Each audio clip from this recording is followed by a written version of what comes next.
almost forgot. Give me 1 second. I almost forgot. I'm sorry, guys. I almost forgot. I'm here. I almost forgot. I'm kind of jacked up. Almost forgot. My sister got me the hoodie for Chiefs, and I almost forgot to put it on. I almost forgot to put on the lucky hoodie. I almost forgot. Okay, good. All right. So if Chiefs win, I saved us. All right. So if Chiefs win, I saved us. I cannot tell you how jacked up I am. I had an energy drink. I don't know why I don't need it. I got coffee. I got water. I didn't get backup water. I might have to get backup water. Hopefully, we are going to see the same type of a game that we saw earlier today. The first half was awesome. Houston victorious. If you didn't pay attention, I did predict a Houston Texans victory. So so far I'm 1-0. So far I'm 1-0. By the way, Jordan Plays, man, that is an awesome thumbnail. If you have a YouTube channel, dude, drop it in there. You left this comment earlier today. This is awesome. This is, by the way, just so you know, this is not going to be an echo chamber. This is never going to be everybody has to always agree with everything I say type of channel. You can always disagree with me. I love the disagreement. I love the fact that I got a Dallas fan in house. It's a cool name and awesome thumbnail, man. Perry! Man, I was outside earlier today. It is single digits. My computer says it's -6. It was single digits with the wind chills in the it was below 0. So I very glad to be inside. Very glad to be inside. Oh my God. The B and the Backtalk brothers. The great one. The talent. Gooch!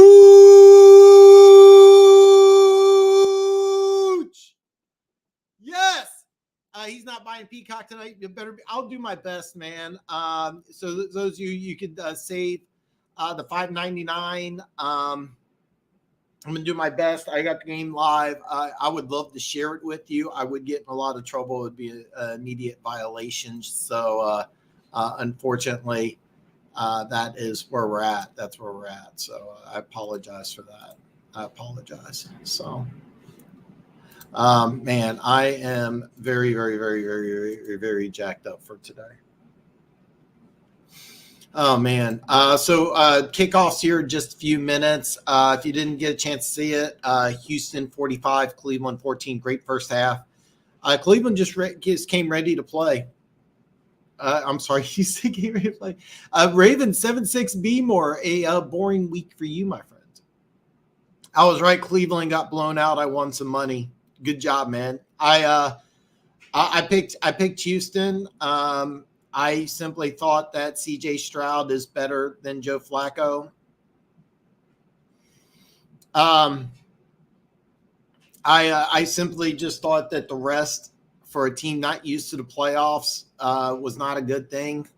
I get why you did it. I probably would have done the same thing. Houston just looked ready. They came out the second half, made some great adjustments.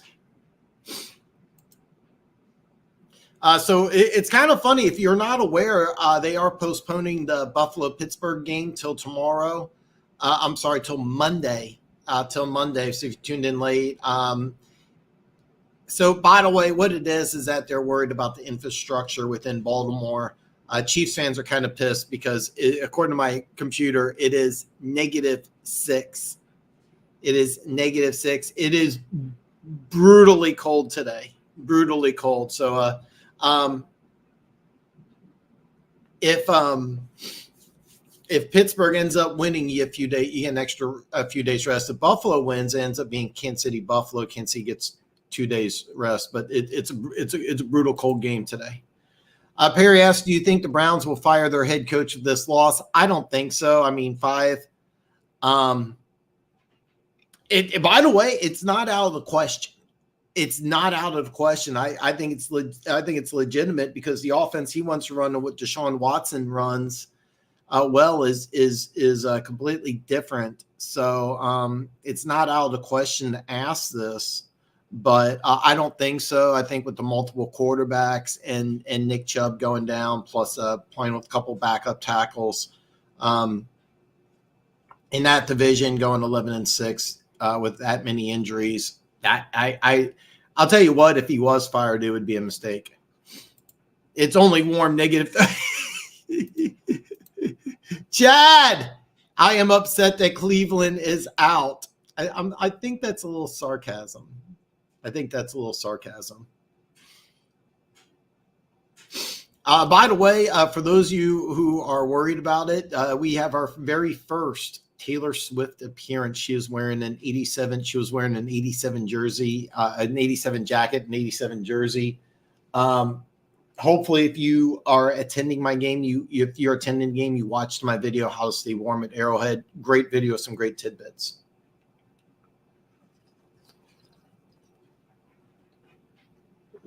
I had an energy drink right before I came on. I don't know why. I don't need it. I really, really, really don't need it. Yes, I wanted to see. Oh, okay. I'm sorry about that. No, I thought I thought there was some hatred towards the Browns, but no, I predicted Houston. If you watched my picks video, I predicted Houston. I got some hate on my video, but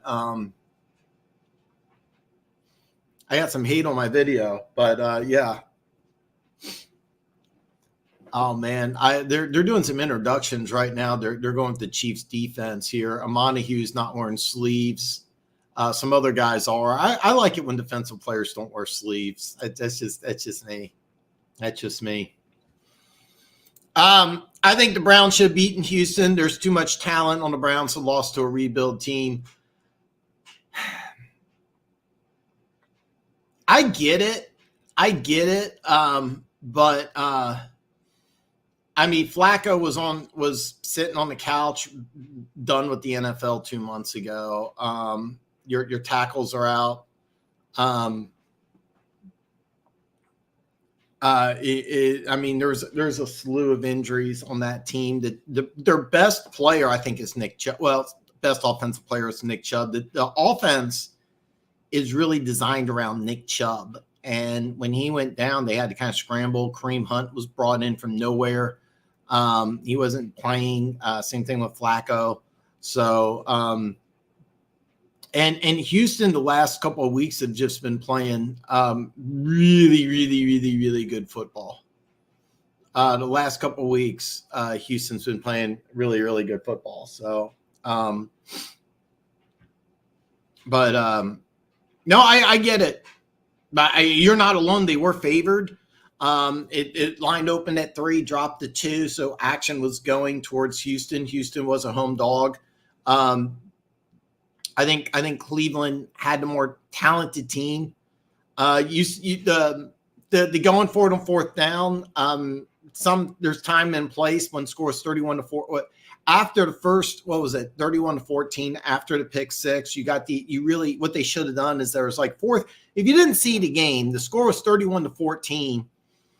Flacco just threw a pick six, a terrible throw, by the way, and it's 4:30 left in the fourth quarter, and they went for it, and it failed, and then it just.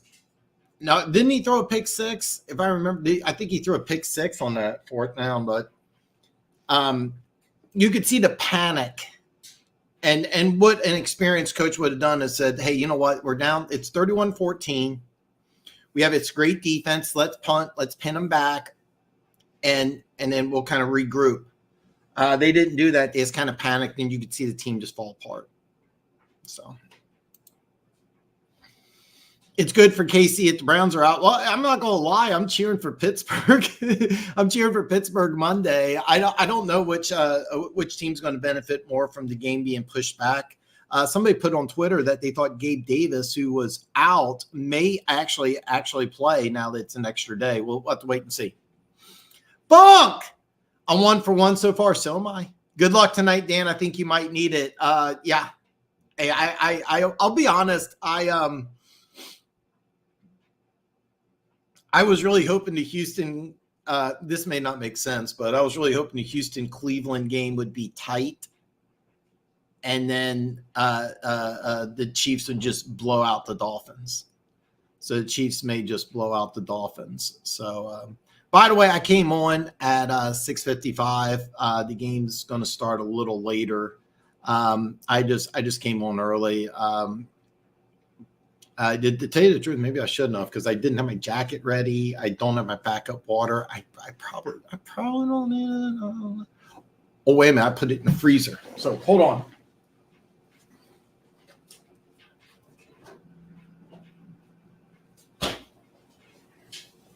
All right. Sorry, man. I'm sorry. Playoff jitters. All right. I put this in the freezer because it was it's a weird superstition. What I do is I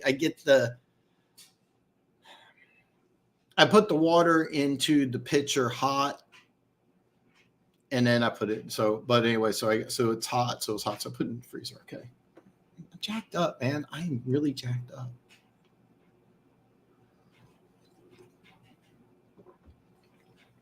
Okay, so prop bets tonight. Isaiah Pacheco over on yards. If you use DraftKings, it opened up at 59.5. Somebody put a comment in my video.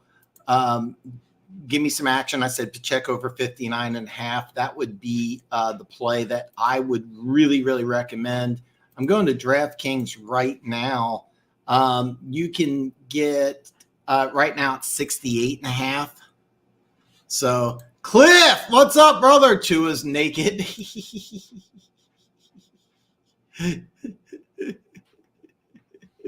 I'm going to be on 68.5. It's a big number, but I really, really like it. Hopefully you listened to me and you got it at 59.5 earlier. I also like Travis Kelce. This number's been pretty much the same. It's 57.5. So that's where we're at. So Charles asked, hey, what do you think about Houston? Ran all over the Cleveland Browns. I picked Cleveland to go to the Super Bowl to face my Dallas Cowboys in Super Bowl 58. I picked my Dallas Cowboys. Cleveland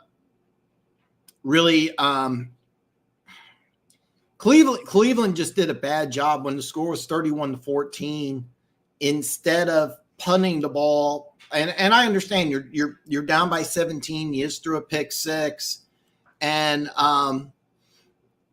what you want to do is what you want to do is not panic in that situation and trust that your strength of your team would win. They ended up going for it. I think that was a pick six. I don't remember if it was either a pick six or it was either a pick six or Houston got the ball back, but they never really recovered. You can feel the whole team just kind of fall apart, and that's you should have trusted your defense. It's kind of a new school thing where teams are going for it if it's like 4th and 3 or less, and regardless of where it's at. It kind of started in college, kind of switched to the NFL. Time and place, but I really think that if you're the Cleveland Browns, that loss, that gamble was unnecessary. And the reason why is it puts in your head psychologically that it just showed panic. And what you should have done is you should have trusted your defense. Make it 31-21 after some time. You still got plenty of time. But short version, Cleveland just shit themselves. And Perry he had a comment that, should the coach be fired? Yeah. And the bad coaching was, yeah, exactly. And this is why I think they need to move on from him. Plus the Browns need to get the most out of Watson. So far, Watson's been a bust. Watson hasn't, actually, to tell you the truth, his final game against Baltimore, he beat Baltimore in Baltimore. He played fantastic. It's just that the offense they want to run versus what Watson does well is not the same thing. Folks, we're ready. It's kickoff. The Chiefs are going to go ahead and get the ball first, and they're going to kick the ball directionally. It's actually going to be picked up by Leo Chenal, a linebacker, and he's going to run out to the 31-yard line. So Miami is getting cute early on. They tried to cough and kick it, and it didn't really backfire. But instead of getting the ball on the 25, they get it on the 31. This may have been a planned thing by the Dolphins due to the weather. This is an early sign, though, that the weather is affecting the Miami Dolphins. And by the way, Cliff, Flacco did not play well. Chiefs super fan. That's an awesome thumbnail, brother. Yeah, I have a video how to stay warm at Arrowhead. Hopefully you watch it. It's going to be 1st and 10 for the Chiefs at 31. Patrick Mahomes in shotgun formation. Rashid Rice in motion. Play action pass here. It's going to fall incomplete as he was trying to hit Kelsey across the field here. Little misstep here early on for Chiefs and Patrick Mahomes and Travis Kelsey. But Patrick Mahomes at home during the preseason. He's never played on the road yet, but he's 9-2. Averages 304 yards a game passing, 30 touchdowns, 3 interceptions. It's an all-time great number. 2nd and 10 for the Kansas City Chiefs here at the 31-yard line here. Patrick Mahomes is in shotgun formation. Empty set here. It's going to be a quick throw, and he overthrows Rashid Rice. And early on, Patrick Mahomes overthrew his first 2 passes. Leads me to believe that maybe he's got a little too much adrenaline. I wasn't on Kelsey. That wasn't a good throw. So Patrick Mahomes comes out, airmails his first 2. I wonder what both quarterbacks will air the ball. It'll be interesting. Right now, Mahomes 0-2, 2 bad throws. A little confusing why the Chiefs are coming out throwing the ball, but that's what they're doing. Empty set again. It's going to be Patrick Mahomes back to pass here. He's got time. He's going to throw the ball. It's going to be caught by Kelsey. First down, Kansas City. Kelsey at the 42, an 11-yard completion. Travis Kelsey gets first catch of the game here, and this is what I was expecting from the Kansas City Chiefs. So I get the first 2 out of the way, but this is going to be a big deal. The biggest issue between these 2 teams is that the Dolphins' defensive line is just depleted with injuries. Here. Kelsey's going to get a break here. It's going to be Mahomes shotgun formation here. He's got Pacheco to his right. Noah Gray's going to line up as tight end on the right side. It's going to be Pacheco right up the middle here, and he's going to be stopped after a gain of 2. And by the way, if you go to ESPN or Our Lads, there is no backup defensive tackle behind Raekwon McMillan. So, I mean, this is a big deal for the Dolphins because one of their players Raekwon Davis here, there is nobody backing him up. So it's a big deal here. It's going to be a 2nd and 8 for the 2nd and 6. My correction. All right, they give him more yards than I thought. 2nd and 6 here. Patrick Mahomes in shotgun formation. Isaiah Pacheco to his right here. It's going to be a handoff to Pacheco right up the middle. Runs over a guy for a first down. Pacheco out the enemy territory. Nice 11-yard gain on 2nd down, and Isaiah Pacheco's getting going, folks. There was nothing fancy about this run. It was just Isaiah Pacheco just right up the middle here. He ran over number 21. I should know who that is. It's Deshaun Elliott. Ran right over Deshaun Elliott here. Little Derrick Henry. Yeah, that's what guy looked like. 1st and 10 in enemy territory. They're on the Miami Dolphins 34-yard line. Little quick pass to Travis Kelsey. Travis Kelsey dragging tacklers to the 35-yard line. A gain of 9 on 1st down. What they're doing here is a little tempo, a little quick slip screen to Travis Kelsey. Get him in the open field with some room. Got a gain of 9. So a very nice job here. It's 2nd and short. They're actually going to call it 2nd and 2 here. It looks like 2nd and 1, but all right. Patrick Mahomes going to line up under center here, and Pacheco is behind him. They got 2 tight ends here, 2 receivers to the bottom of the formation here. Nothing fancy here. It's just going to be Pacheco around the right tackle. He gets the open field. He's to the 25. He's to the 20. Cuts back inside. Corkscrews his way to the 14-yard line. Big gain, Isaiah Pacheco. By the way, remember that bet I told you about over on the rushing yards? This is why the Chiefs are now officially in the red zone. This is where the game gets interesting because too many times this season, the Chiefs have had to settle for field goals instead of scoring touchdowns. It's a big deal that you want to go ahead and get a touchdown. You want to get in the end zone. You don't want to kick field goals, especially in this type of weather here. And by the way, side note here, Pacheco, no sleeves here. He's going to get the ball again. He's going to move, but just gets a gain of 2. So it's going to be 2nd and 8 at the 12-yard line here.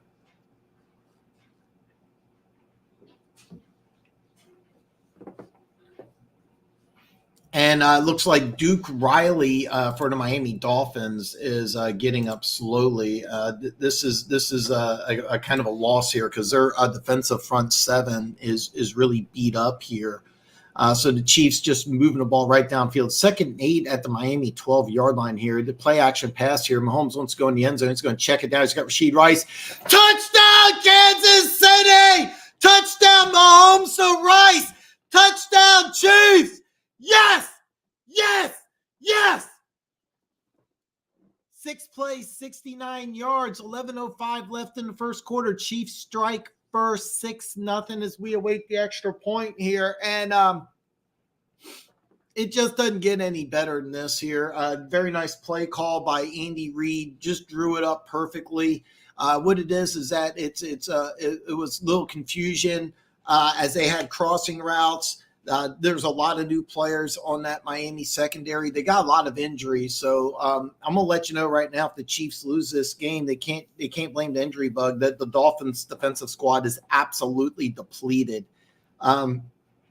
Nice crossing route. Mahomes patiently looked off to his left, went back to his right when Rashid Rice cleared the coverage. Great play design, great score. The kick is up and good. It's Chiefs 7, Dolphins 0 as we go to a commercial break here. The Chiefs touchdown, yes, and Isaiah Pacheco starting off really good. Isaiah Pacheco starting off really good. This is exactly what the Chiefs want to do. Is that what you want to do? Is that you just want to go ahead and you just want to kind of control the clock here. Isaiah Pacheco on that first drive, 4 carries, 39 yards.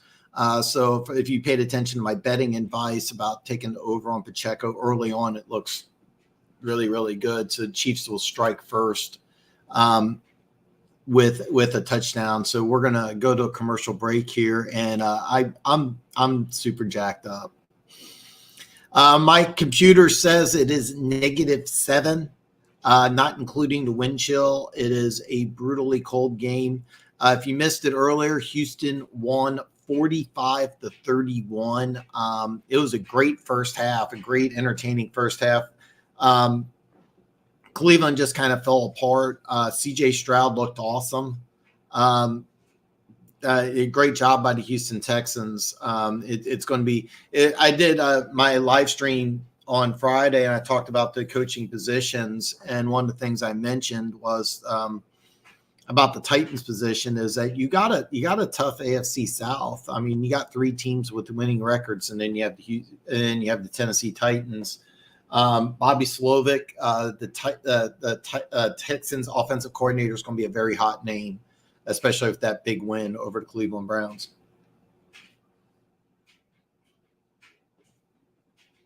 I'm going to keep track of all the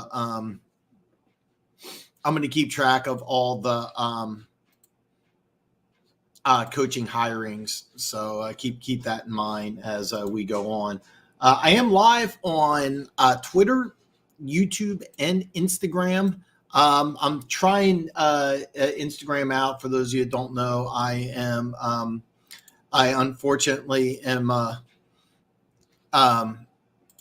unfortunately have been banned from Facebook for some odd reason. So, but you can check the game out. The one thing is, you make a comment on Instagram, it doesn't flow over to StreamYard. That's a StreamYard's issue. I might move on from StreamYard down the line, but it's easy to use, and it's pretty friendly. So as we get back to the game here, it's 11:05 left in the first quarter. Chiefs got the ball first, went right down the field. They did something that I like, is that they ran the ball just right down the field. Isaiah Pacheco had 4 carries for 39 yards. Patrick Mahomes overthrew the first 2 passes, settled down, and just looked like the best player in the world after those first 2 incompletions. Butker is going to go kick off. Unlike the Dolphins, he's just going to do a standard kickoff. It's going to go out of the end zone. The weather does not affect Butker at all, but it did affect Miami. So the Miami Dolphins are going to get on the field here. We're going to see what happens. Keep in mind the Dolphins get the ball first in the second half. This could be very key here. We're going to see what the Dolphins can do. One thing in the note here, Tyreek Hill, I like it. I'm still a Tyreek Hill fan. I don't care if he's wearing a different jersey or not. Still a Tyreek Hill fan. He's not wearing sleeves. I love it. Tua looks like he is wearing 3 pairs of Tua looks cold. Raheem Mostert's also not wearing sleeves here. Tua is going to be under center here. They're going old school I formation here. The Miami Dolphins here. It's going to be a handoff to Mostert around the right side. Chiefs are ready for it. It's going to be stopped for a gain of 1. The Chiefs are completely ready for this. They just went old school I formation, tried to run the ball around the right side. It did nothing. Did absolutely nothing.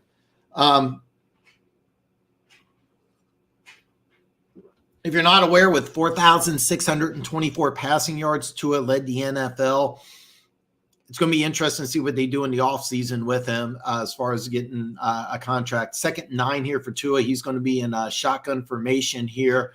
Tyreek Hill's in motion here. It's going to be a run to Mostert right around the left side, and he's stopped immediately. It's going to be 3rd and long for the Miami Dolphins here. It looks like what the Dolphins want to do is establish the run. They want to establish the run. First 2 plays were runs. Nothing. Well, they're going to call it 3rd and 8 here. So it's going to be very interesting to see what they do. But it's a 3rd and 8 for the Miami Dolphins here. Tua is going to go empty set here. They got Mostert lined up at the top of the formation here. Tyreek Hill's in the slot to the bottom here. Tua's empty set here. Chiefs showing blitz. We're going to see what Bolton does here. Looks like the Chiefs do blitz here. It's going to be false start on the Dolphins here. What they did is they showed blitz. It rattled the offensive line. It's going to be 3rd and 13 here for the Dolphins. So false start by Austin Jackson. Austin Jackson, if you're not aware, 1st-round pick out of USC, the 18th overall player in the draft a couple of years ago, really looked good at right tackle this year. He's going to be a free agent, but it'll be interesting to see what he does this offseason. Dolphins have some interesting decisions during the offseason. 3rd and 13 here as the clock continues to drop down here. They're going to go trips to the bottom of formation here. Tua's going to go back to pass here. He's got pressure. They're going to throw a screen here. It's going to be short of the 1st down here as it was Jeff Wilson getting a gain of 8 here. So the Miami Dolphins with 4th down are going to line up the punt. I say line up. I don't know what the Dolphins are going to do here, but early on, it looks like the Dolphins do not want to throw the ball downfield, and they want to establish the run here. Correction, it was only a gain of 6, so it's going to be 4th and 7 here. Dolphins are going to line up in a punting formation here, but I'm going to level with you. You never know in this type of weather here, but they are going to punt. We're going to see what happens here. And this is a terrible, terrible punt. This is going to go out of bounds. They're going to mark it down, I believe, at the 43-yard line. This is a terrible punt. This punt went about 35 yards. The weather is clearly affecting the Dolphins at this point. They are clearly affected by this game. So right now it is a problem for the Miami Dolphins kicking game, and looks like the way that they're operating Tua at this point in time. Perry says if Tua plays bad in this game, I think the Fins should move on. It's funny that you say that because Pete with Pete's Takes, he came on earlier. Me and him talked about that, and he's one of the few Dolphins fans that are thinking the same thing, that they should actually move on because, look, the other quarterbacks in that draft, Herbert got over $250 million. Joe Burrow got $275 million.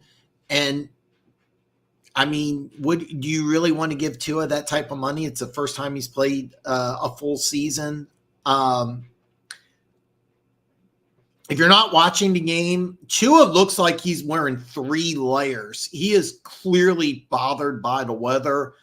Both Dolphins kicks, both the kickoff and the punt were looks like they are clearly bothered by the weather. And by the way, it is windy.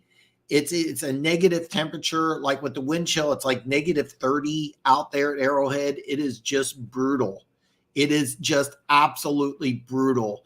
out there. So the weather conditions, though, so far look like they are bothering the Dolphins. It doesn't look like they're bothering the Chiefs.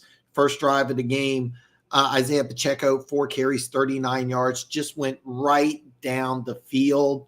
And then after the first 2 passes where Mahomes went ahead and overthrew his receivers, he just looked like he normally does. And that's the best quarterback in the National Football League. We're on a commercial break here. The Chiefs are going to get the ball. They're going to get the ball at they're going to actually call it the 44-yard line. This was a terrible, terrible, terrible punt. So the Chiefs are going to be in excellent field position. Keep in mind with the weather the way it is, kicking conditions are going to be difficult. I'm not really sure. Now, keep in mind, Butker, who's the kicker, kicked the ball out of the end zone. He didn't look bothered by it, but I don't think that you're going to see teams try for 50-plus yard field goals this game. 1st and 10 here for the Kansas City Chiefs. That's 44 here. Kelsey's going in motion here. He's going to line up to the right or to the left side here. They're going to run Pacheco. He's going to be stopped at the line of scrimmage. Power forward for maybe a yard here. So it's going to be a 2nd and 9 here as they're trying to get Pacheco going. Both teams want to operate the run game. Both teams want to get the run game going. But please note that if you're going to be completely one-dimensional, it's going to be a tough job. So Patrick Mahomes, that first drive looked really, really, really good. So Patrick Mahomes is going to dump it off to McCole Hardman. He's going to break a tackle, but he's going to be swallowed up quickly. Only get a gain of 2 here. Nice tackle by, I couldn't tell who that was. I believe that was Jalen Ramsey. Very nice tackle there as he's correction. That wasn't Jalen Ramsey. That was Kader Kahuhu.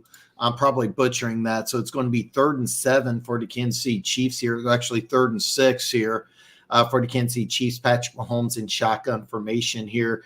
It looks like CEH is to his right here.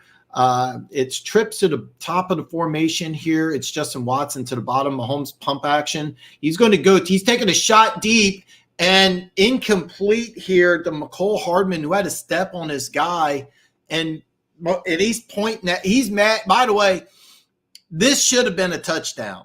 McCole Hardman, for whatever reason, it looked like maybe he lost the ball in the lights or something. McCole Hardman gets 2 or 3 steps and doesn't come back to the ball, and this should have been a touchdown. So one pride 40 the benching. So Kadarius, by the way, I meant to say this before it started here. Justin Ross and Kadarius Toney are out. So after a quick 3 and out, the Chiefs are going to punt. Big play by the Kansas City Chiefs. The punt is going to be downed at the 11-yard line here. So Tua is going to come out here, and it looks like he's got 2 or 3 sets of sleeves and a ski mask on. Tua is clearly bothered. So they One Pride says they need to use rights. Well, that's what they did that touchdown. That's what they did on the touchdown. So as we go to commercial break, it's 7-0. Dolphins get the ball on the 11-yard line here. 7:07 left in the first quarter. So we're going to see what happens. But if you tuned in late,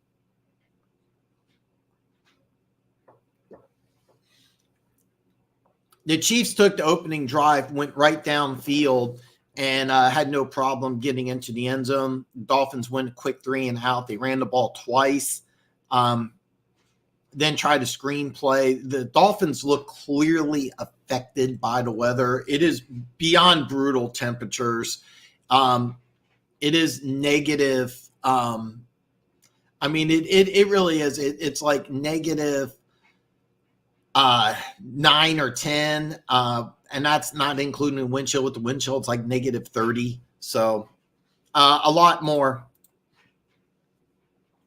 It's 7:07 left in the first quarter. Chiefs 7, Dolphins nothing here. The Chiefs on the first drive went right downfield, scored.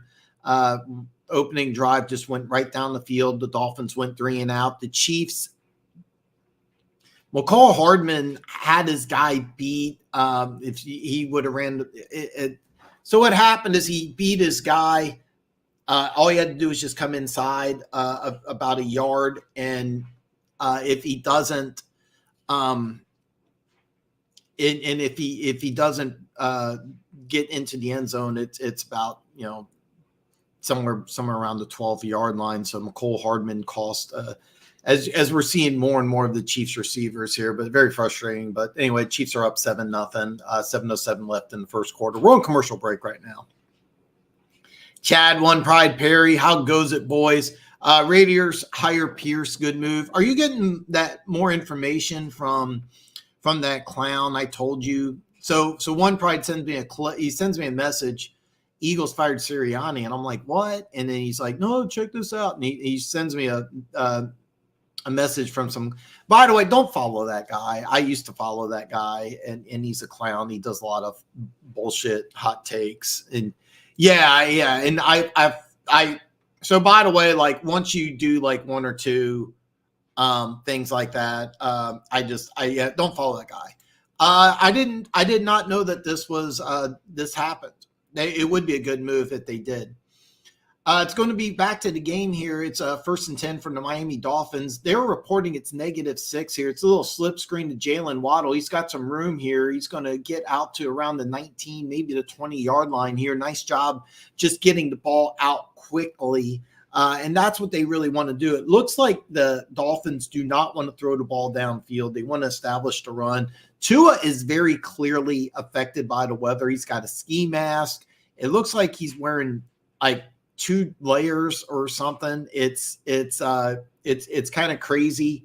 But he does look completely bothered, but it was a nice job on the slip screen. It's going to be 2nd and 1 here. Mostert enters his game here. Tua's in shotgun formation. Mostert to the right, 2 to the top, 2 to the bottom. They're in a motion. Looks like the tight end there. Mostert's going to power forward for 5 and get a Miami Dolphins first down in the game as he gets a 5-yard gain. It's going to be a 1st and 10 for the Miami Dolphins at the 25-yard line here. And what they did here, this is a nice job. What they did is they spread the ball out, just run Mostert here. Good job by the Dolphins offense there. Completely unlike the first drive of the game here. Enters Devin Archain here. They're going into pistol formation here. It looks like it's going to be Ingold and Tyreek Hill. Tyreek Hill's going to go in motion to the top of the formation here. They're going to pitch it outside to Archain here, and he's going to be stopped right at the line of scrimmage. Drew Tranquil with the stop here as the first carry for the rookie out of Texas A&M goes for nothing. So it's going to be a 2nd and 10 here for the Miami Dolphins as they're clearly trying to get the run game going. By the way, I mean, to sit here and say Tua is bothered by the weather like it's a bad thing, I get it. I mean, the guy's from Hawaii, played at Alabama, drafted by a team in Florida. Yeah. By the way, they showed it. It's -6, feels like -30. It is brutal. 2nd and 10 here as they're in old school I formation here. It's going to be a pump. It's going to be a fake. They're going to get Tua out in the open field. He's going to run the ball here and get, I believe, a 1st down. Nice job is just utilizing Tua on the ground here as he gets a 1st down on the ground here. What they did is they did a pitch to the left. Tua just took it right around. Nobody was there. Great job. Great play call here. It was just a fake here, and everybody went going.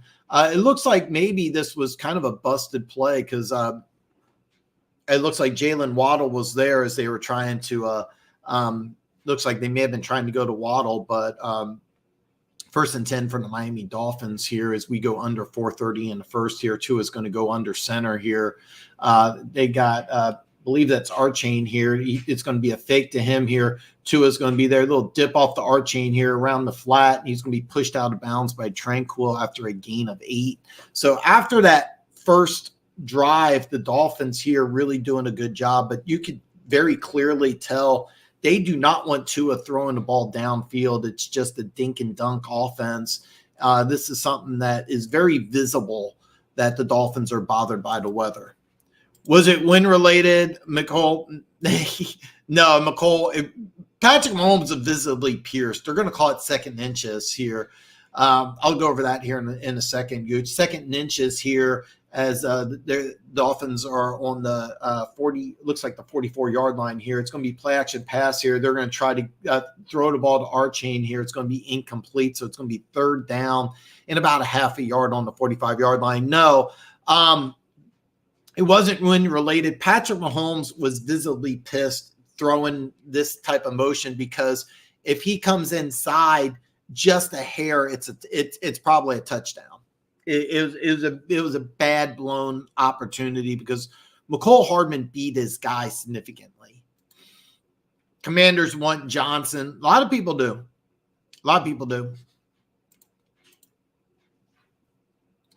3rd and inches here is they're going to line up in the pistol here. They're going to run Archain just right up the middle here. He gets a 1st down, but there is a flag on the play here.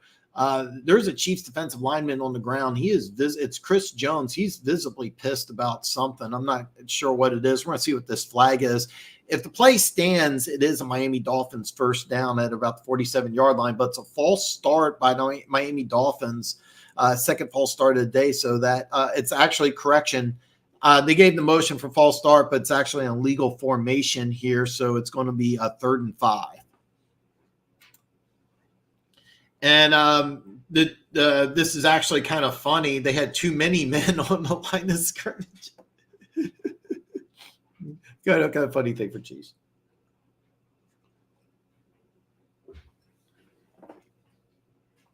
Third and 5 here for the Miami Dolphins here. Tua in pistol formation here. Chiefs putting pressure on them. Tua goes downfield. Intercepted by Mike Edwards. Interception, Mike Edwards at the 42-yard line. It's going to be Chiefs ball. I cannot stress this enough. Tua is clearly affected by the weather. This was a terrible pass. I don't think he can throw the ball in these conditions. This was a awful, awful throw. By the way, great job by Tyreek Hill, who was a couple yards away, made sure that he was down because Mike Edwards had some guys he was trying to get up. But Tyreek Hill, by the way, I've seen a lot of receivers just not do the due diligence. And by the way, if Mike Edwards got up, he had some players in front of him. So good play by Tyreek Hill.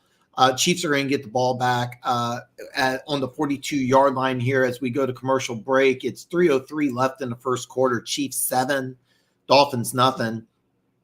One Pride 40 says, I wouldn't be surprised if I would. You take your team to the Super Bowl. You know what though? I could seriously, there's been like 12 to 15 teams this year that were just destroyed by injuries. And there was a lot of problems with the Eagles this year. So I would be surprised personally, but we'll have to kind of wait and see. We'll wait and see. Don't be surprised if he has a bad year next year if he's fired, but whoever loses between the Bucs and the Eagles will fire the head coach. I don't think so, but we'll see. We'll see. Todd Bowles has been on the hot seat a large part of this year, and the Eagles are too talented to lose 5 out of 6, but hot take, Falcons hire Aaron Glenn, LOL.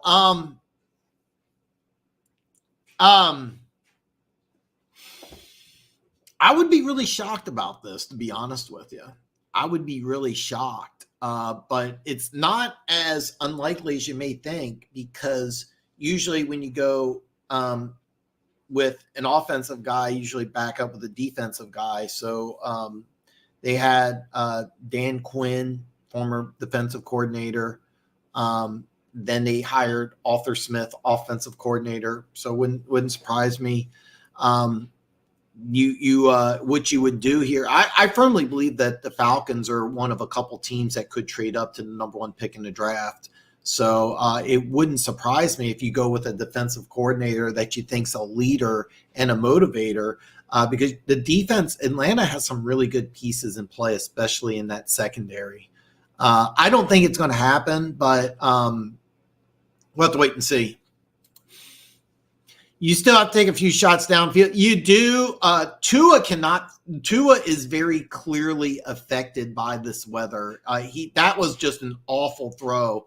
1st and 10 for the Kansas City Chiefs here. Patrick Mahomes in shotgun formation here. Isaiah Pacheco to his left. Patrick Mahomes wants to go deep. He throws the ball downfield, and Chiefs players are wanting a flag as Rashid Rice was tackled by Ramsey right as the ball came. I wouldn't call it a penalty, but there's going to be lots of Chiefs fans that are saying that. They're showing a replay on an interception, and Charles Omenihu. Don't get me wrong. There was pressure on Tua, but Tua is very clearly rattled by the weather. Tua looks like he cannot throw the ball in this stuff. Patrick Mahomes is in shotgun formation here, trips to the top of formation. Justin Watson to his left. Patrick Mahomes has time. He goes downfield. It's Rashid Rice across the field here. He breaks a tackle. He's at the 35-yard line here, and the Chiefs are still pushing him forward. They're going to whistle him down at the 35-yard line. Big pitch and catch here. You wanted more Rashid Rice? You got it. First down, Kansas City as they invade Dolphins territory. A 20-yard completion to Rashid Rice here. And what they did is they just there's a lot of injuries on this Dolphins defense. There's a lot of injuries on this Dolphins defense. So I want to be very clear. The Chiefs should win this game, and the Dolphins can very clearly call injuries as part of it. But that was a great job by Rashid Rice. Second catch of the day, 34 yards. Isaiah Pacheco's going to go around the left side. He's got some room. He breaks a tackle. He's going to be stopped. Runs forward. Corkscrews himself for a first down, 11-yard gain. Isaiah Pacheco does not want to go down. First down for the Kansas City Chiefs. The Chiefs are so back, baby. I know you want the NFL is just better if the Chiefs doing good. This is Isaiah Pacheco, who should have been stopped for a 5-yard gain, broke a tackle, and then just kept fighting, clawing, scratching. So, you're talking about the Eagles. Yeah, the Eagles did. The Eagles did. Oh, no, the Dolphins do not need another injury. I can't tell who's down here, but we're going to have an injury timeout. 1:51 left in the first quarter here. Chiefs 7, Dolphins nothing. Funk says there's a little bit of luck. I was talking about a dumb penalty on third and then bad pass back-to-back. You're right, Funk. You're right. I'm going to let you know, this sounds really, really, really, really, really lame. I know it sounds lame, but let me tell you something.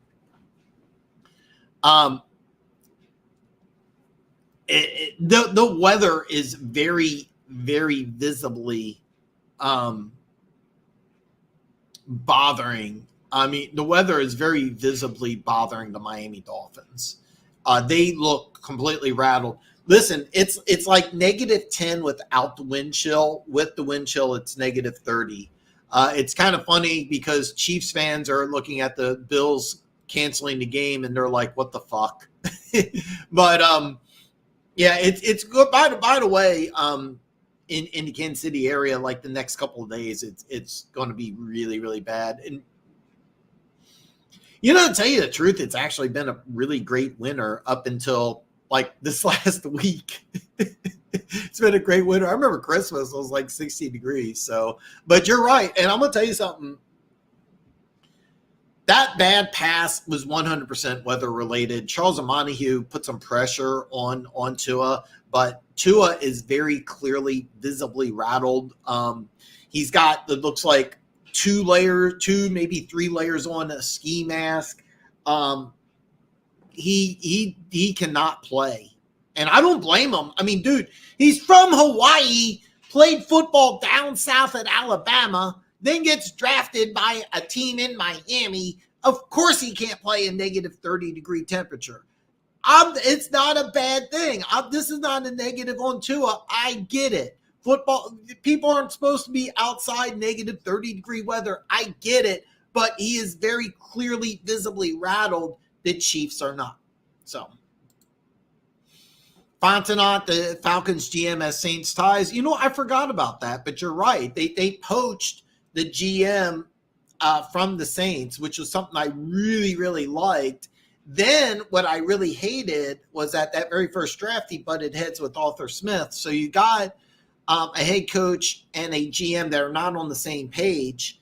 But getting a guy like Aaron Glenn, I forgot about that, and that makes a lot of sense. So you may have something. You may really have something. Charles asked a great question. Is there any more coaches on the hot seat? We're going to get back to the game. Charles, I am going to answer this. 1st and 10 here at the 25-yard line here. Patrick Mahomes under center. It's going to be a handoff to Isaiah Pacheco. He's going to go around the right side for a gain of 4 as the Chiefs are coming inside the red zone here. And what you want to do here, the Chiefs, I said this earlier, somebody wanted to know what would be a good bet. And I said, take Isaiah Pacheco over 59.5 rushing yards. That number got bet up quite a bit on DraftKings. And now you're seeing why. So Isaiah Pacheco's having a great first half so far. They're going to call it 2nd and 7. Isaiah Pacheco, 54 rushing yards already. Dolphins are bringing a blitz here. Patrick Mahomes has time, gets rid of the ball, and dropped by Kelsey at the 10. Kelsey! So the Dolphins brought the blitz. The Chiefs picked it up perfectly, and Travis Kelsey was open at the 10-yard line, and this hit him right in the hands. By the way, I love Kelsey's not wearing sleeves, but, oh, God. This was 1st and goal. And Travis, by the way, Travis points, and then the ball hits him. Oh, man. 3rd and 7 for the Kansas City Chiefs here. CEH is going to enter the game. Patrick Mahomes right here. 2 receivers to the top, 2 receivers to the bottom. Patrick Mahomes back to pass. He has time. It's a dump off to Rashid Rice. He's going to make a move and extend. This is going to be very interesting. They're going to mark them at the 15-yard line, about 9 inches short of the first down. It's not even a full yard. It's going to be very interesting. Do the Chiefs kick a field goal or do they go for it? And it looks like the Chiefs are going to go for it here. Very key 4th down here. Patrick Mahomes is telling people to shut the fuck up. 4th and inches. 4th and inches here as we go under 20 seconds in the first quarter. Chiefs run to the line quickly here. Patrick Mahomes yelling out signals, and Patrick Mahomes is going to call a timeout. So first timeout called here. 14 seconds left in the first quarter. Chiefs 7, Miami nothing, as the Chiefs call their first timeout of the first half. And Funk says they should challenge that spot. On the replay, it looks like he does have the first down. That may be why. So we'll see what happens. They may look at this. According to the replay, it looks like he got the first, Funk. Charles asks, is there any more coaches on the hot seat? In other words, will there be more firings in the next? I don't think so. I personally don't think so. But you saw in the chat, Sirianni or Bowles could be fired. It's not outside the realm of possibility. Thanks to Dan and D'Amico, people are wanting the motivators now. It's a copycat league. Well, this all really started with Sean McVay. You got a unexperienced young offensive genius, and now that's what's kind of blowing up the league, and that's kind of what you're looking at. So the Kansas City Chiefs are actually going to challenge this, Funk. They are, Funk, you called it. So the Chiefs are going to go ahead and challenge this. So by the way, if they lose this, they won't lose the timeout. So I believe they won't lose the timeout. We'll see.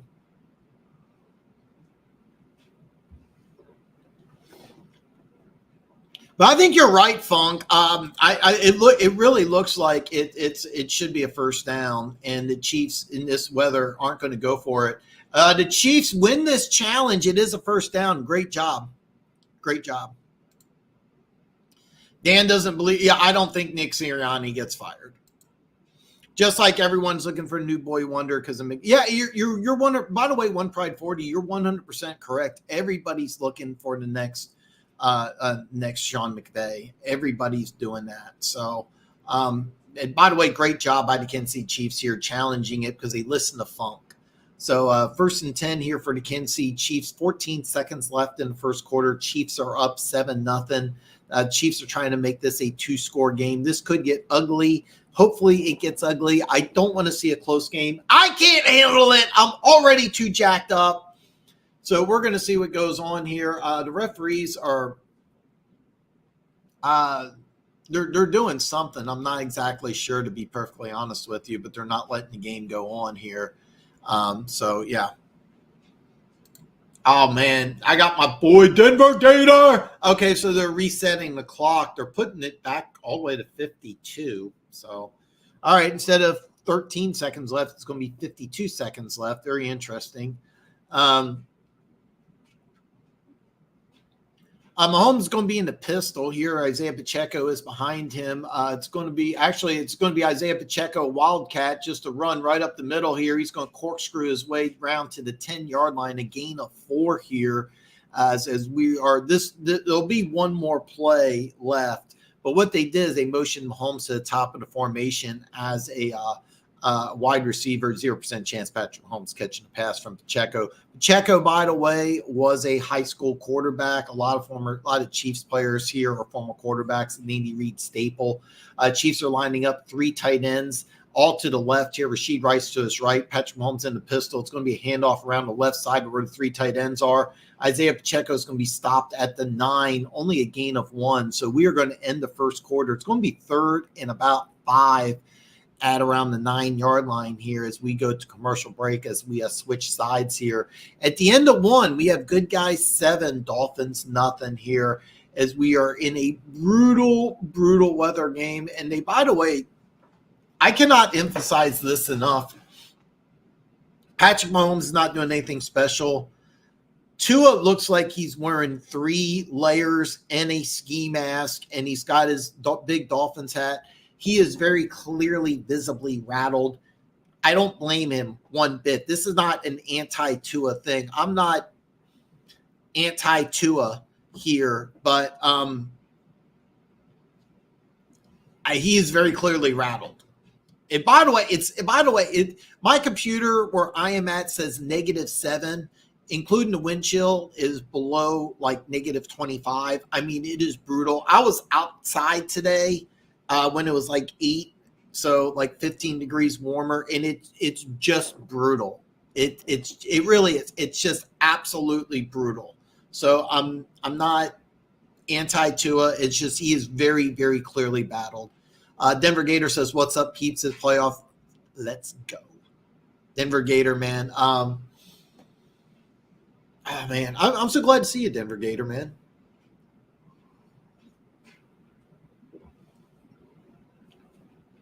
I'm curious, Denver Gator, did you get did you pay the $5.99? If not, hopefully I'm doing a good enough job. I know Gooch did not, so hopefully I'm doing a good enough job for Gooch here. Later down the line, I'm going to have some graphics. So next season, I should have some graphics, so it'll look a little better. So I apologize for not having anything, stats or any of that stuff that's available here. By the way, Isaiah Pacheco, 9 carries, 58 yards. That was my big prop bet. As you said, hey, which to play, and I said Pacheco over 59.5. That was bet up all the way. I think it was 68, 67.5. If you want a good prop bet, that was the one to take. Charles asked a great question. Where will Bill Belichick coach? And where will Bill Belichick coach? Will go to coach. Where will he go to coach? We had a show yesterday where I broke down my top 7 positions, and I broke down. I wonder if I can show this to you, because I had such a big problem getting the final slide where I had, and I can't do it. The final slide where I had where I had all the coaches going where, and I think Bill Belichick goes to Washington. That's just my prediction, but that's where I have him going. I don't think he's going to retire. I really think he wants that 325 from Don Shula. I think he's 14 away or something like that. It's going to be 3rd and 5 here as we go back to the game here. Patrick Mahomes in shotgun formation. Isaiah Pacheco to his right, trips at the bottom of the formation here. Noah Gray to his left here. Is a bad snap. Patrick Mahomes scrambling around. He's just going to throw this away. So I'm not exactly sure what's going to go on here. A little trash talk between Patrick Mahomes and Christian Wilkins here. And this was just thrown. This was a bad snap. It was at Patrick Mahomes' ankles. A great job, actually, by Patrick Mahomes picking the ball up, scrambling. And Christian Wilkins pushes Mahomes at the end of the play here. It's 4th and 6 here, and the Chiefs are going to line up for a field goal here. It's a 28-yard field goal, but we're going to wait and see here. I'm just letting you know, like this is brutal weather here. So even though it's a 28-yard field goal, you never know. But the kick is up. The kick is good. Butker clearly is not rattled by that. So we have 10-0 with 14:51 left in the second. No, Perry, he is gone. He is gone from the Patriots. I think he's going to end up in Washington. But One Pride says, by the way,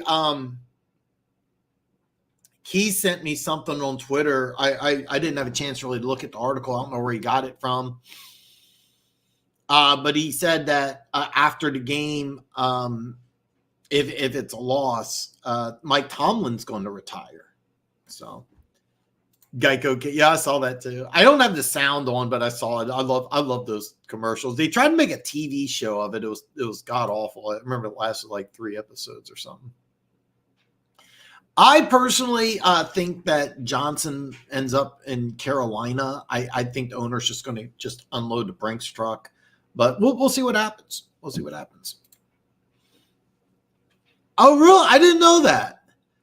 Oh, dude, Psych is awesome. I loved Psych. I didn't watch it like towards the end, but they had the best Christmas episodes. Do you remember the Christmas Psych episodes were awesome? I loved Psych. Chiefs are going to go ahead and kick here. The Chiefs are up 10-0, 14:51 left in the second quarter here. The Chiefs are kicking off here. Unlike the Dolphins, actually, this is a squib kick here, and the Dolphins are going to pick it up at the 20, run it to the 30, 35. Nick Mangold picked it up here. Dolphins fullback, he gets to the 38-yard line. So good field position for the Dolphins as they go here. Bill Belichick to Seattle. That's interesting. That's interesting. That tell you the truth, that would be very interesting.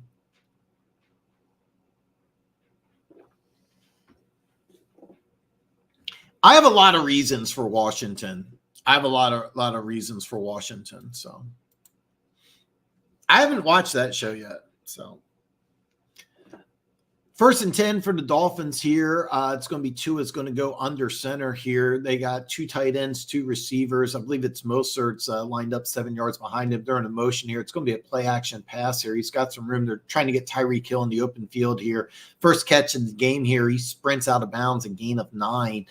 Any other receiver is probably a gain of 2 or 3. Tyreek Hill just turned on the Jets here. Great job by the Dolphins getting Tyreek Hill just in some open field, getting him involved in the offense. And also a note here, this was a fake pitch and then a rollout and a dump off the Tyreek Hill. Tua cannot throw the ball downfield. I'm not insulting him, 2nd and 1, but he cannot throw the ball downfield. He's in the pistol here. It's going to be a fake handoff here. I lied. It's a deep shot. He's got Tyreek Hill. Tyreek Hill catches the ball, breaks a tackle. It's going to be a Tyreek Hill touchdown. There's a flag on the play. This is going to count. It's pass interference. Tua can't throw the ball downfield. He throws downfield to Tyreek Hill. Tyreek Hill touchdown. There is a flag. It's against Kansas City. This touchdown is going to count. Big game for Tyreek Hill. Big touchdown. The play flag is verified. It's against Kansas City. Obviously declined here. Dolphins on the board here, folks. I wanted a blowout. It's over. Nice job by the Dolphins here. And what they did is they had Tyreek Hill one-on-one against Trent McDuffie. He just blew right by McDuffie. Then McDuffie tried to tackle him, was whiffed, and then Tyreek Hill just went into the end zone here. Tyreek Hill, touchdown, big play, Dolphins. Kick is up. The kick is good. Folks, we got a ball game here in Kansas City. 14:01 left. Kansas City 10, Dolphins 7. So Tyreek Hill comes back to Kansas City and is heard. Great job by Tyreek Hill. Great job by Tyreek Hill. Led the NFL in yards, tied for the lead in touchdown receptions. This year, the best receiver in football, in my opinion. Just dominant player. Great job by Tyreek Hill. Wow, I think Robert Kraft made the right choice, but yeah, it has to be. I mean, he's been there for what, was it 22 years? It's tough. It's tough. One Pride says Jim Harbaugh to the Chargers. They have met and talked. It's definitely a possibility. It would not surprise me if Harbaugh goes to the NFL. The Chargers are a team I think that could make it happen. So I predicted it would be Brian Callahan, the offensive coordinator of the Bengals. And the reason why I had Callahan going there is he has AFC West ties. And also the Bengals have had some success against Kansas City. That's kind of my thought process. But Harbaugh to the Chargers, he would have, if a situation like that were to happen where he would go to the Chargers, he would have like player personnel control. So Rabel to Seattle, that is kind of interesting one, Pride. So Key sent me a nice spreadsheet. I wasn't able to share it. He sent it to me as we were like in the middle of the show, but it was pretty good. But he had like different coaches marked for different teams, and he actually thought that Rabel to Seattle made a lot of sense. I have Dan Quinn going back there personally. Longtime defensive coordinator, won Super Bowl there as the defensive coordinator. Him and Pete Carroll have a good relationship. Coming over from Dallas, I get it. So I get it. So they're showing the temperature in Miami is 69, and it feels like 69. They're showing Miami, everybody's in shorts. Arrowhead, they're saying it's -7, feels like -27. I sat here and I told everybody that Tua can't throw the ball downfield. Dane launches a bomb to Tyreek Hill. So Tyreek Hill equal Tua. Tua looks very clearly rattled earlier. So great job. Great job. This would be interesting. Charles, there's been lots of rumors about Bill Belichick. If you tune into a live stream, I'll keep tabs on this. I put a list of my 7 coaches. I'll actually touch base on that. I have the list here. I just, for whatever reason, it's not showing up. Technical difficulty. But yeah, I actually have a list of the coaches and where I think they're going to go. So as we get back to the game here, the Dolphins are going to kick off here. They're going to kick it on the ground here. It's going to be picked up at the 20 by Leo Chenal. Again, Leo Chenal gets to the outside here, but he's going to be tackled at the 31-yard line. There's a flag on the play here. We're going to see what this flag is. As it stands, the Chiefs got the ball on the 31-yard line. So, no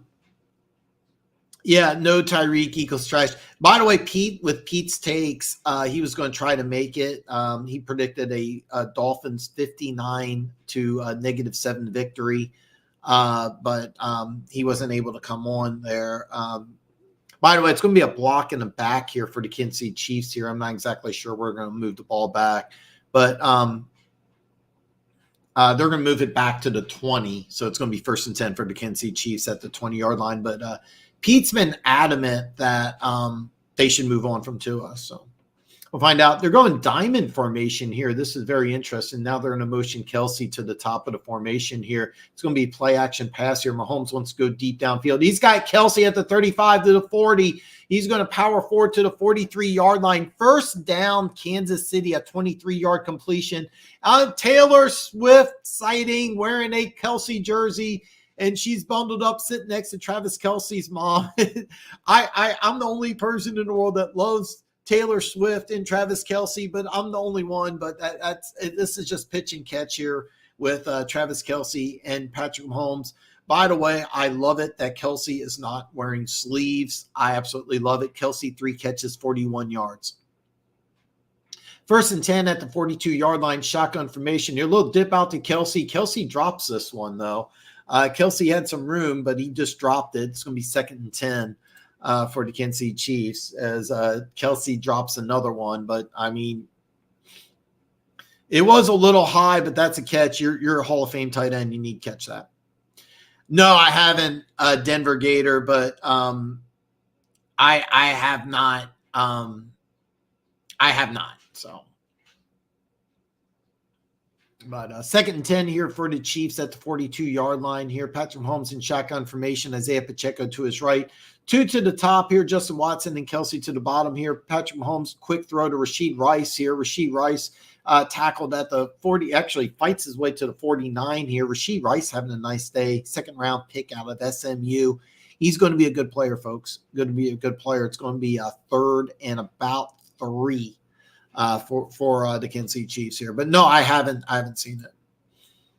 I agree, Perry. I don't think that you invest that type of money. I was kind of surprised when I had Pete on that he felt the same way. I would go in a completely different direction than Tua because I don't give him that money.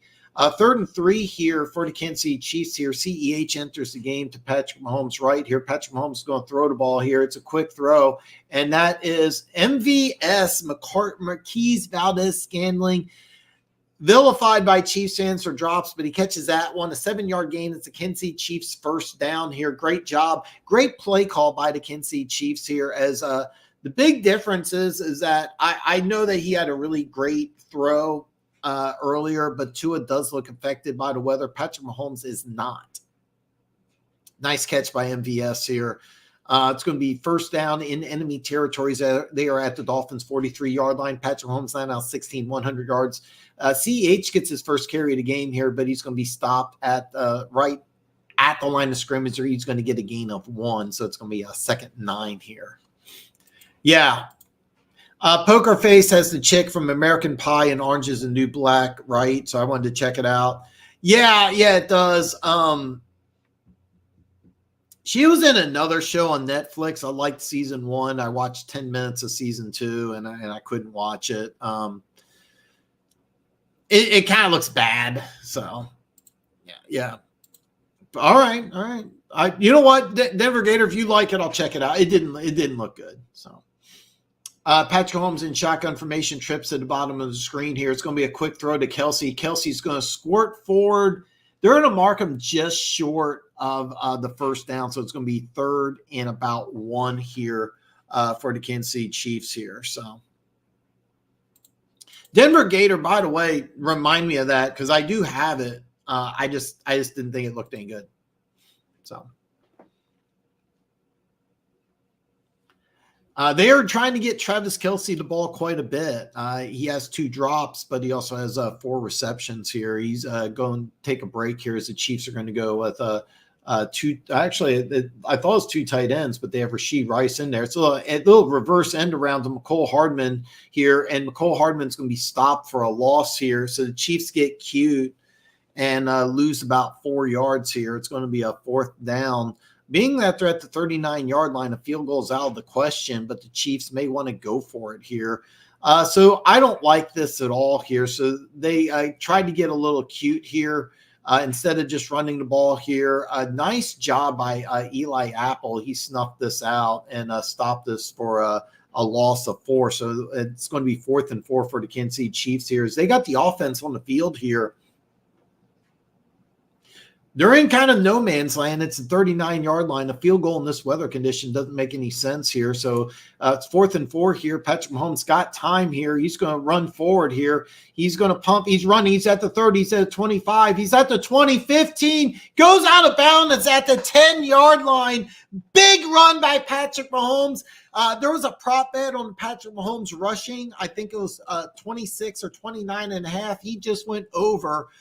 So nice run by Patrick Mahomes as he gets a gain of 29 here on 4th and 4. They did a great job. By the way, the Miami Dolphins just did a great job here defensively. They bracketed Kelsey. They had everybody else covered, but they just didn't have anybody covering Patrick Mahomes. First and goal for Patrick Mahomes is going to be Isaiah Pacheco right up the middle here. He's going to be stopped after a gain of 2. So it's going to be a second and goal at the 8-yard line here as we go under 9 minutes in the first half. What a great job. Patrick Mahomes saw everybody was covered using his scrambling ability. What a great run by Patrick Mahomes here. He could have went down. He could have slid. It's the playoffs. Just kept going. Great job by Patrick Mahomes. That's why he's the best player in the NFL. Patrick Mahomes is the best player in the NFL. Sorry for anybody else who thinks different. Second and goal from the 8-yard line. Patrick Mahomes shotgun formation. Little quick slip screen to Rashid Rice. Rashid Rice. Touchdown, Rashid Rice. Touchdown, Kansas City. Rashid Rice. 2 touchdowns today. So the Dolphins get the big touchdown. The Chiefs go right down the field and score a 10-play, 80-yard drive, 5:41. And oh no, there's a block in the back. The touchdown is negated. I got too pumped up here.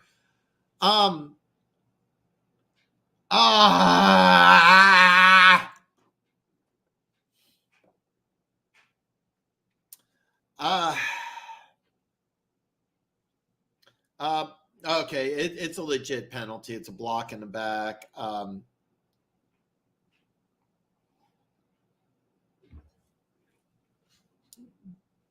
Jawan Taylor definitely blocked him in the back. It's a legit penalty. I don't have a problem with that. But I'm just frustrated. Took a touchdown away. It's a legit penalty. 17 penalties in 2023. Most by a player since 2015. So this goes all the way back to the 18-yard line. So it's going to be second and goal from the 18. Not a good position here. Patrick Mahomes in shotgun formation, pumped fakes. He's got some time here. Looks like he wanted to take a shot in the end zone, but he's going to go ahead and he's going to hit Justin Watson at the 8. Nice catch by Justin Watson here. So it's going to be third and goal from the 8-yard line. Patrick Mahomes is talking to the official about something here. Nice job by Justin Watson here, just getting a gain of 10. They're showing the replay because it was close, but Justin Watson slides with both feet in bounds. They may want to take a look at this because the way it looks like is he catches the ball and they're looking at his left foot, but it's very clearly in bounds. They may stop the game, take a look. Okay, they're not, thank God, because it was questionable. It's going to be empty formation, third and goal from the 8-yard line here. Patrick Mahomes in shot, and it's tipped at the line of scrimmage there, trying to force Rashid Rice here. It looked like the way everything was set up, Rashid Rice, but Zeeler, just a dominant defensive lineman, had a great season for the Miami Dolphins, bats the ball down. So it looks like the Chiefs are going to try it on the field goal unit. Great job by Zeeler here. By the way, he swats this ball down. The way it looks, that would have been a touchdown. So Zeeler saved the touchdown here as the Chiefs are going to trot out Butker for a 26-yard field goal here. And by the way, in these weather conditions, no field goal is a gimme, but it is 26. So the kick is up. The kick is good. So with 7:36 left in the first half, we got Kansas City 13, Miami 7. And we're going to go to commercial break. I'm going to answer all these great questions. If Quinn gets a head coaching job, do you think the Cowboys regress next season? Absolutely, I do. I think he's done a fantastic job, and I think he's going to Miami personally. I think he's going to Miami personally. That's just kind of my call. That's what I think, and that's where I have him going is back to Seattle, where he had a lot of success. So that's kind of the way I see it. But yeah, I do think the Cowboys regress. Now, keep in mind, I think the Cowboys are going to the Super Bowl. So, that's kind of the way I look at it. But if you don't have them going to the Super Bowl, then, that's where you have it. Here, this is what I was trying to add. I finally figured out how to do it here. This is where I have all the coaches going. I have Brian Callahan going to the Chargers. I have Ben Johnson going to the Panthers. Dan Quinn returning to the Seahawks. Bobby Slowick, great job today, hired by the Titans. I have Bill Belichick going to Commanders. One Pride put in that Antonio Pierce to the Raiders. I don't know if that was official, not official. I have no clue, but and then I have Mike Vrabel's kind of a surprise pick going to Atlanta, and I think that's kind of a surprise. No going away, Taylor Swift. Yeah. Chiefs fans are sick of it. I love it personally. I love the Taylor Swift, Travis Kelce thing. I can't get enough of it. I'm not a huge Taylor Swift music fan, but I love the Taylor Swift Kelce story. I think it's great.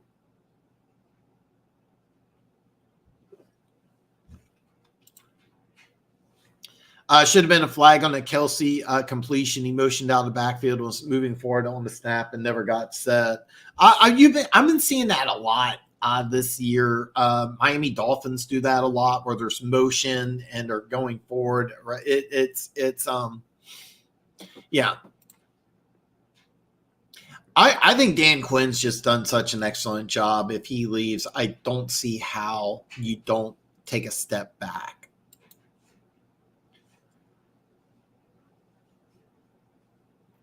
Yeah, I don't have it. So, but I do have Poker Face available. I can watch Poker Face. I just never seen it. So, all right. As we get back to the game here, it's 13-7 Chiefs, 7:36 left in the 7:36 left in the first half here, and this is going to be just they're going to kind of, this is a dink kick going to be returned by Barrios at the 5, gets out to 25. He gets the outside. He's got some room, folks. He's at the 30, gets pushed out of bounds at the 35-yard line here. A nice return by Barrios here. Also not wearing sleeves. I love it. Perry says, I think Mayo's in a tough spot here when you take over for an icon. Most of the time, it never works out. He is in a tough spot. I mean,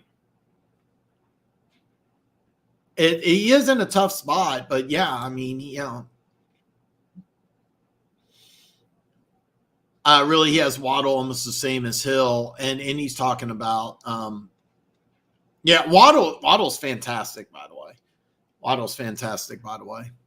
By the way, it's 13-7, 7:29 left in the first half here. It's going to be Dolphins 1st and 10 at their own 35-yard line. Tua is under center here. He's going to be a pitch out to a Mostert here.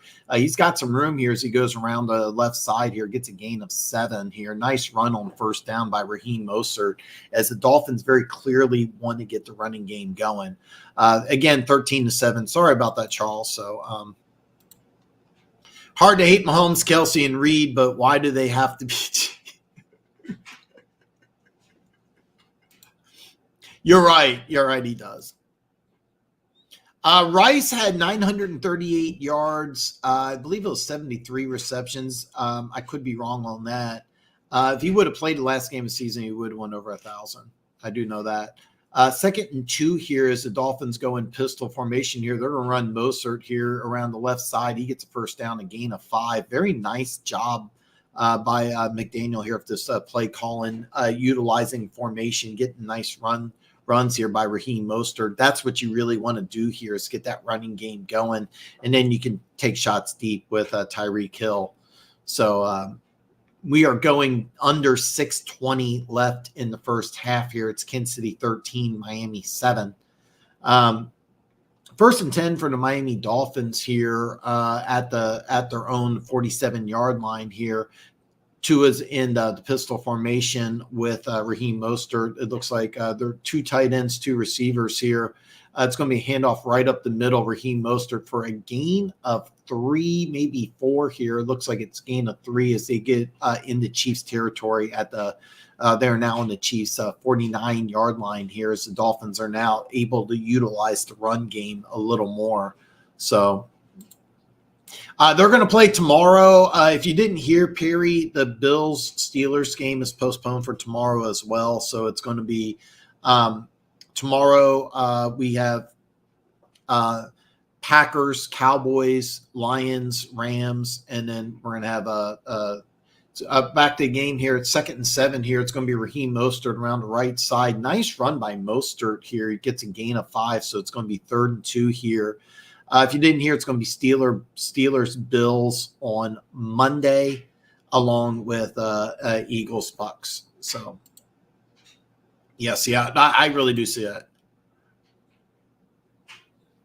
Yeah, I don't have the sound on, but I love that they brought the caveman back.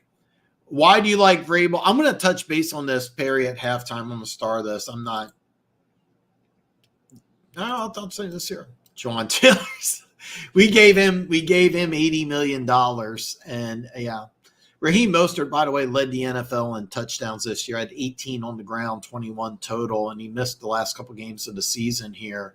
Dolphins are going to call a timeout here, their first timeout of the half here. It's 4:38 left in the first half here. Chiefs are up 13-7. It's 3rd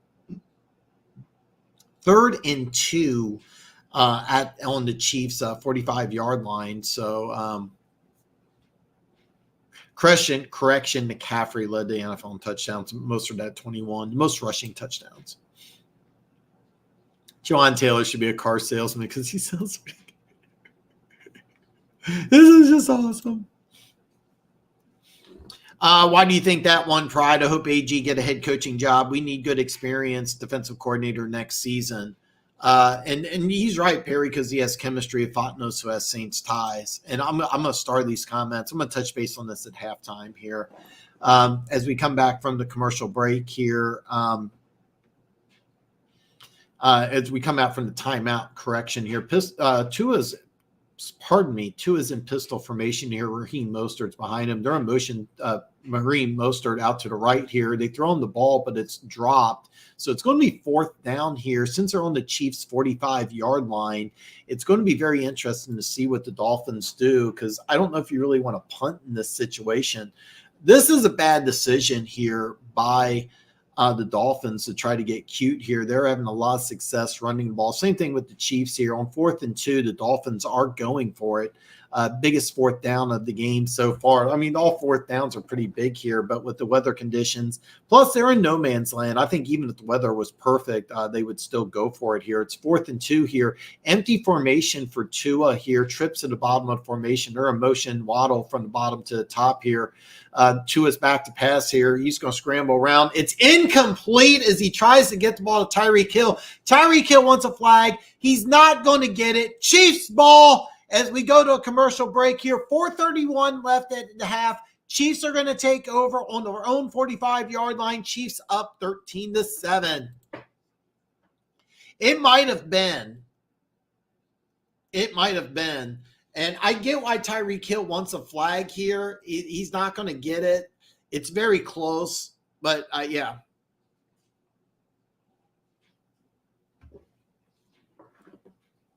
Tyreek Hill feels like he could have got flag. I get why. The swing pass might have been a fumble. 1st and 10 for the Chiefs here as they take over on their own 45-yard line. The little bubble screen here. Travis Kelce runs over a defensive back for a gain of 7 here. Nice job by Travis Kelce on 1st down. It's going to be 2nd and 3 as they invade Dolphins territory. Nice job by the Chiefs on 1st down. The key is that we're going under 4 minutes, is that because the Dolphins get the ball first in the second half, you really want to eat up as much clock as you can. You don't want to give the Dolphins a chance for a cheap score at the end of the first half. So the Chiefs are going to try to utilize the clock here, I believe. It's going to be 2nd and actually they're going to say it's 2nd and 4 here. They're going to put them at the 49 here. Isaiah Pacheco is going to run around the left side, but only get a gain of 1. So it's going to be a 3rd and about 3. I thought Kelce got to around the 48. They're going to put him down at the 49-yard line here. So it's going to be 3rd and 3 here for the Kansas City Chiefs. You may see the Kansas City Chiefs here approach this in 2-down territory. You may see the Chiefs just not attack like they normally would. You may see the Chiefs just approach this as 2-down territory. 3rd and 3 here. CEH enters the game here. 2 receivers to the bottom here. Kelce walks to the top of the formation here. They're going to take a shot downfield here with Mecole Hardman. Mecole Hardman is furious. He wants a flag. as the ball goes incomplete here. Patrick Mahomes also furious. McCole Hardman, Patrick Mahomes, and Andy Reid are all pissed off right now. Cam Jones had coverage on Hardman here, and Cam Jones. Oh God, that was really bad. That should have 100% been a flag. Normally when you grab a player and you grab the jersey like that, that's normally called, especially when it's open in plain sight like that. Big missed call here on 4th and 3. It's 3:09 left in the second quarter here, and the Chiefs are going to punt. The Chiefs took a shot downfield. It didn't work out. So after stopping the Dolphins on a 4th down, it ends up being a 3 and out. So the Chiefs punt the ball. It bounced at the 10, rolled toward the end zone, and Braxton Berrios made a great block on it was, I believe, Nick Jones. It's Nick Jones, 7th round pick out of Ball State, because he could have downed the ball inside the 5, but Berrios blocked him, so the ball rolled harmlessly into the end zone. So it's going to be a 1st and 10 at the 25-yard line. Andy Reid is yelling. I have not seen Andy Reid go after an official before. This is very rare, but Andy Reid is beyond pissed. That was a bad call. I try to call this pretty fairly for both teams, but that was just a bad call.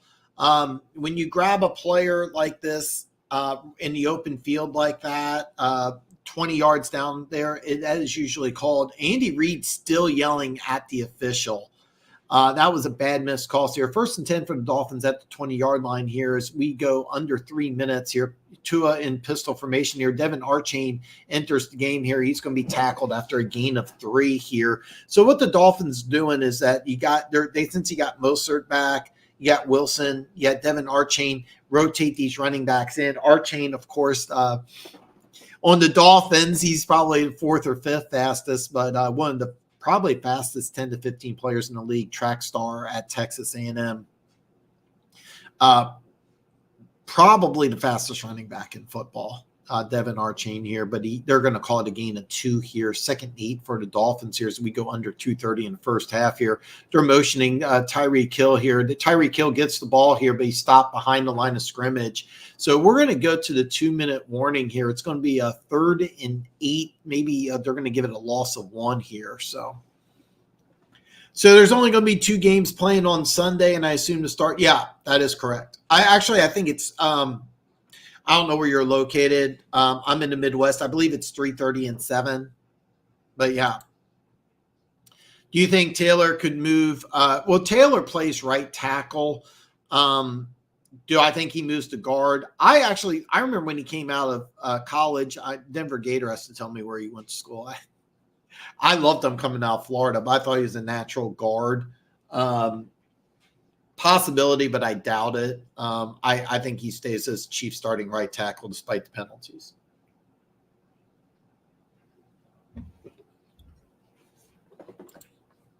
Wait, Tua don't throw the ball with laces.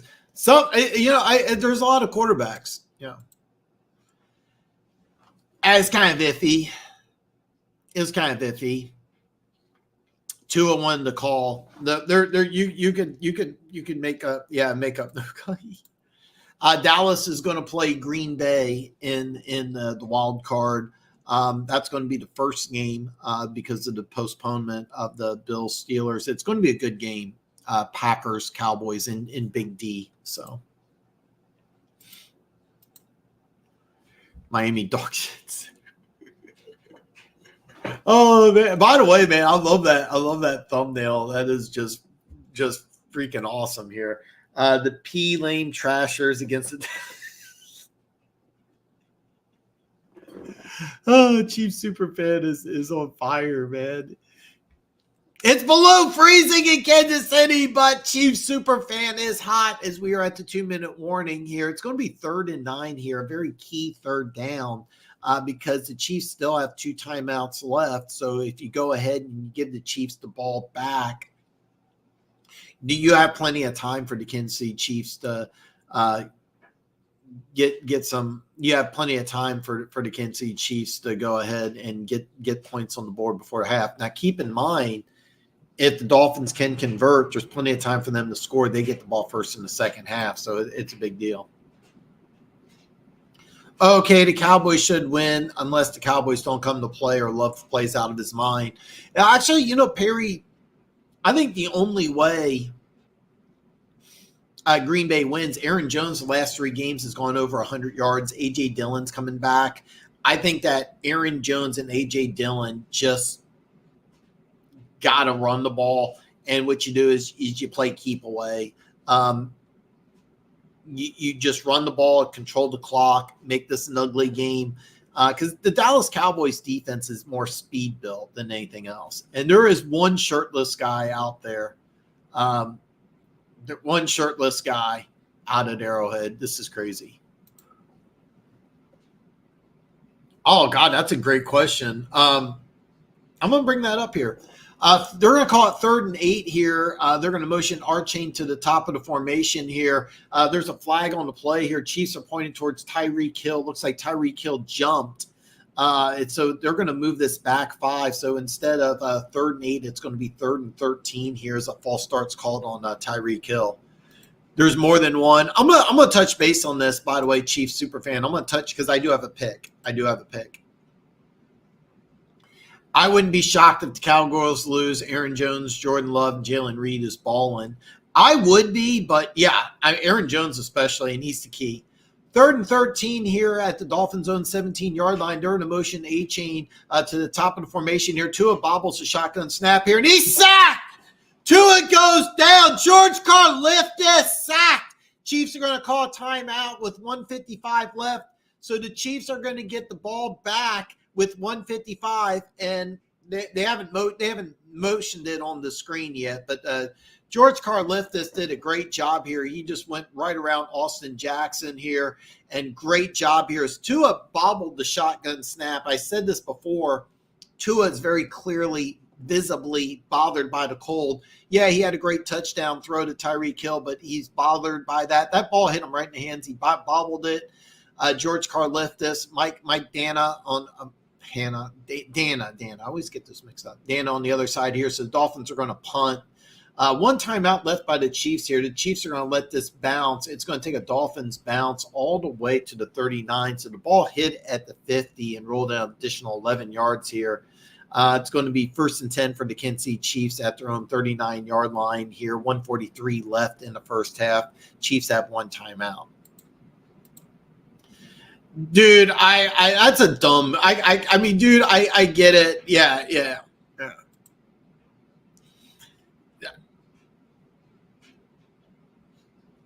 That was a great comment here. I'm gonna touch base on this too at halftime. And if the quarterbacks in this draft show out, there could be a high. I think there's going to be 5. I think there's going to be 5 going in the first round. 1st and 10 for the Kansas City Chiefs. 1:43 left in the half here. Patrick Mahomes pump fakes. He wants to go deep. He's going to dump it off here. Nice play. There's a flag on it here. Nice play by the Dolphins linebacker who's covering Kelsey. There's a flag in the secondary here. David Long, great job in covering Kelsey because he tipped the ball incomplete. If he did get a hold of Kelsey, if it was a completion, Kelsey had room to run right around midfield. But Long was called for holding, so it's going to be a first down and some additional yards for the Kansas City Chiefs. A great job, though, is they had Long, a linebacker, a single coverage on Kelsey. And by the way, he didn't tip the ball like I thought he did. So 1st and 10 for the Chiefs here. It's going to be Rashid Rice after a gain of 4. He's hit quickly. He's down at the Chiefs 48-yard line here. It's going to be 2nd and 6 here. Chiefs go no huddle. They have one timeout left here as we go under 120. Patrick Mahomes shotgun formation here. He's got some pressure. He's going to scramble around here. He's going to throw the ball harmlessly out of bounds here. It's going to be 3rd and 6 here as a key 3rd down for the Kansas City Chiefs. 1:14 left in the first half. So Emmanuel Ogbah put a lot of pressure on Mahomes, having a good game. So I'm going to touch base on this at halftime. Kicking it old school tonight, son, mixing it up. Listen to the game on the radio, just stopping by, say Chiefs, go Chiefs. Or say Chiefs, LOL, let's go. Thanks, brother, man. Thanks for the love, man. I really appreciate it. 3rd and 6 for the Kansas City Chiefs at their own 49-yard line. 1:14 left in the first half here. This would be a big win for the Dolphins is if they are able to go ahead and stop the Kansas City Chiefs to 3-and-out here. It's false start. It's going to be a false start on the Kansas City Chiefs. Creed Humphrey moved early, so instead of it being correction, it's Jawan Taylor, second penalty of the first half here, and the Chiefs are going to move back 5. So Jawan Taylor called for a penalty on the touchdown receptions, takes a step early, and they're going to call it 3rd and 10 here. I believe it's closer to 3rd and 11. They're going to call it 3rd and 10 here for the Kansas City Chiefs. 1:14 left in the first half here. Patrick Mahomes shotgun formation. They bring a blitz here. Caught by Rashid Rice at the 40. He's at the 35 of the foot race. 25-20. He's going to be pushed out of bounds at the 16-yard line. The Dolphins bring the blitz. Rashid Rice makes a great catch. Fantastic throw by the best player in the NFL. First and 10 at the 15 here. And what a great throw and catch here. Rashid Rice here. You called it, Funk. You wanted more Rice. You got it here. Rice makes an excellent catch here. Runs down the sidelines here. Nice job by Kanu here. Is Rice almost scored. And what happens is you brought a corner and a linebacker blitz, and Mahomes made you pay. Rashid Rice, what a great first half here. 6 catches, 92 yards, and a touchdown. It's going to be Isaiah Pacheco right up the middle here. He's going to be stopped after a gain of 3 here as we go under 1 minute here. And this is a great job by the Chiefs here because your number one goal is that you don't want the Dolphins offense to get back on the field. You don't want the offense to get back on the field. The ball hit and died. It's 13-7, and the Chiefs are inside the 15-yard line here. There's actually 34 seconds as the ball snapped here. Patrick Mahomes got some pressure. He's going to dump it off to Pacheco, who's going to be tackled for a loss of 1 here. So nice play by Jalen Ramsey here. Chiefs are going to call a timeout, it appears, 26 seconds left in the first half. But it's 13-7. Do you think Bo Nix gets him? I do. I think Bo Nix does get drafted. I think he's the final quarterback. He's going to be playing at the Senior Bowl. I'm gonna go ahead and try my best to get some insider knowledge here. And I say insider knowledge, I know Denver Gator is going to some Senior Bowl practices. So could have thrown what on Kelsey. For Funk, one prize anywhere, I can listen to the game Monday without a VPN. Let Perry know. I'm not sure what you're referring to. I'm a little behind on the comments, so I apologize, but I'm not sure what you're referring to here. Oh, the holding. Okay, yeah. I thought it was obvious it was the defensive hold, but 3rd and 7 here, 26 seconds left here. Kansas City Chiefs are setting up a screen pass, but it was blown up by the Dolphins here. So ball's going to fall incomplete here. It's going to be 4th and 7 for the Kansas City Chiefs as they're going to trot Butker on for a field goal here. And with 22 seconds left, keep in mind, by the way, Ziegler just blew that up. He's having a really nice first half. And this is what you want to do with the Kansas City Chiefs. Something they've struggled with is they get inside the red zone and they have to get inside the red zone and they have to settle for field goals. This is going to be a 32-yard field goal, but again, with the weather the way it is, it's not a gimme here. The kick is up and the kick is good. So with 18 seconds left in the first half here, it's going to be Kansas City 16, Miami 7. So I think Defensive Rookie of the Year goes to Witherspoon. It could. Bottom line view, I'm not familiar with bottom line view. I unfortunately will not be calling it. I'm sorry.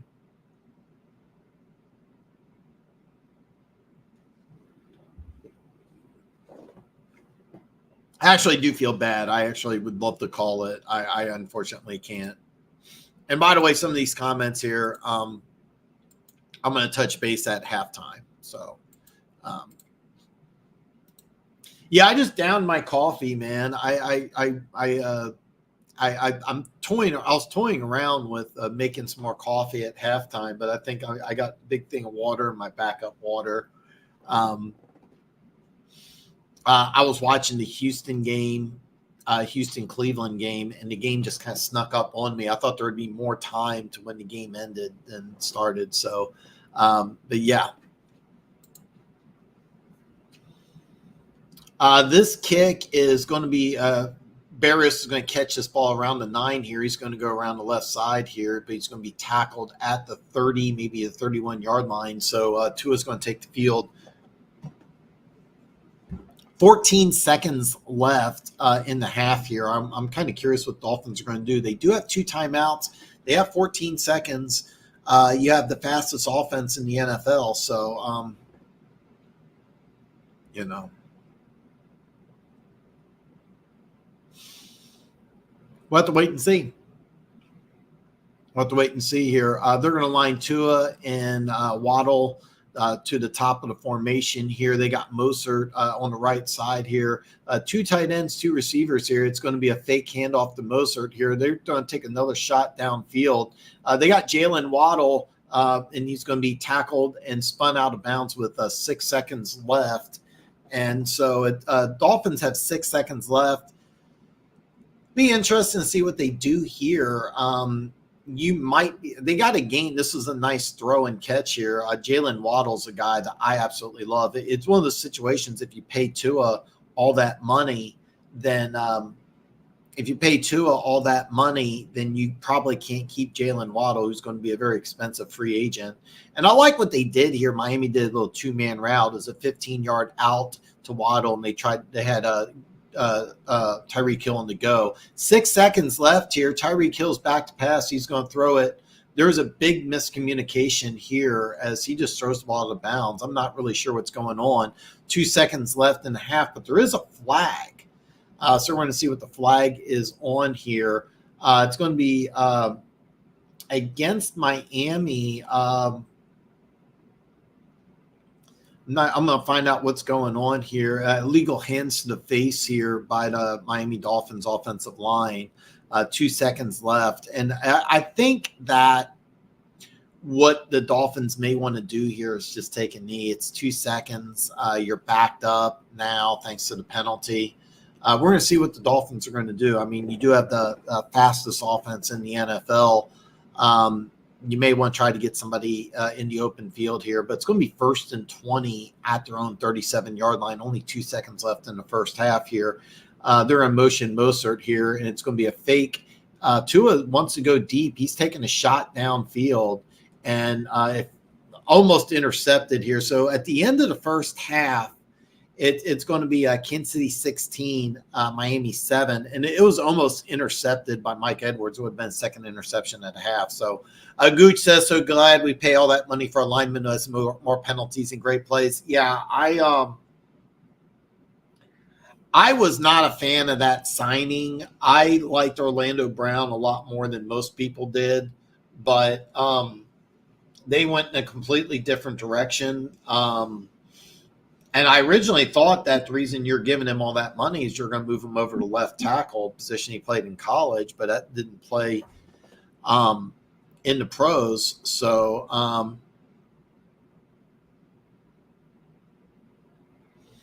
we'll have to see what he does in the offseason because, I mean, he's still a young player. We'll have to see what happens. So. Do you think Witherspoon could have an impact with us? Do you think we lucked out with Gibbs, Campbell, Laporta, and Branch? Well, first of all, you lucked out completely with Branch.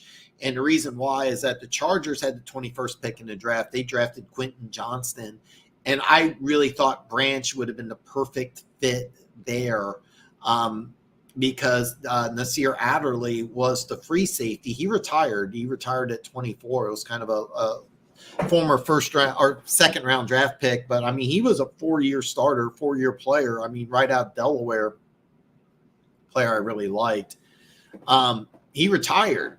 They had a hole there in the secondary, and I thought it was a no-brainer to go ahead and take Branch, but they went in a different direction. So they went a completely different direction. I thought the wrong direction, to be perfectly honest. So that was kind of my thought process. But yeah, you lucked out because he should not have been available in the second round, and he's phenomenal. He was there at 6. They chill at 6, and they take him. They didn't like Carter. If the Lions didn't trade, they did like Witherspoon. There were certain teams that didn't like Carter. I'll be honest with you. After watching Carter play, I love the kid's talent. I think a guy like Dan Campbell, if he could find a way to keep him motivated and everything, that would have been a home run. A lot of people are really high on Witherspoon. Christian Gonzalez was my number one corner. The first couple of weeks of the year he looked amazing, and I think the Patriots got a real stud, but of course he got injured early. Let's see what happens when he comes back. So, are the Lions on the ticket or still on an AM station? I have no idea. Did you see the Ted spinoff yet? It's pretty funny. I have not. I actually didn't know about it until I saw it right now. I had no idea. I loved I loved the movie, so I absolutely loved the movies. Oh my God, I'm being rated. This is awesome. The only football podcast raid showing some love. Thank you so much, man. Dude, please. I believe I am subscribed to you. I'm 99% sure I am subscribed to you, but thank you so much for the love, man. I'm double checking. I'm 90% sure I am subscribed to this, but I'm getting rated here. Let me see here. I'm the only football podcast. I'm 99%. You know what? I'm not subscribed to you, but I am now. Dude, this is so awesome, man. Dude, we should get together and do something, man. We should get together. Thank you for showing me some love, man. I'm just finding out about you, man. Wait a minute. Hold on here. I think I am subscribed. Correction. Well, I am subscribed now. So, dude, thank you so much, man. I've never done a raid before. Maybe I should do one, but dude, thank you so much, man. You got some new subscribers here. By the way, the Only Football Podcast, all my social media links are in the description. Let's get together. Let's do something, man. Let's do something. You have an email. I don't see you on social media, but dude, let's get together and do something. Thank you so much for showing me some love, man. This is just freaking awesome. Do you think Quentin Johnson will develop with the Chargers? Absolutely. I think that the Chargers are going to go with an offensive mind, but yeah, I absolutely do 100% believe it. Yeah. Yo, I'm Rick, man. This is just so awesome, man. Thank you so much, man. Thank you, man. You got some new subscribers here, man.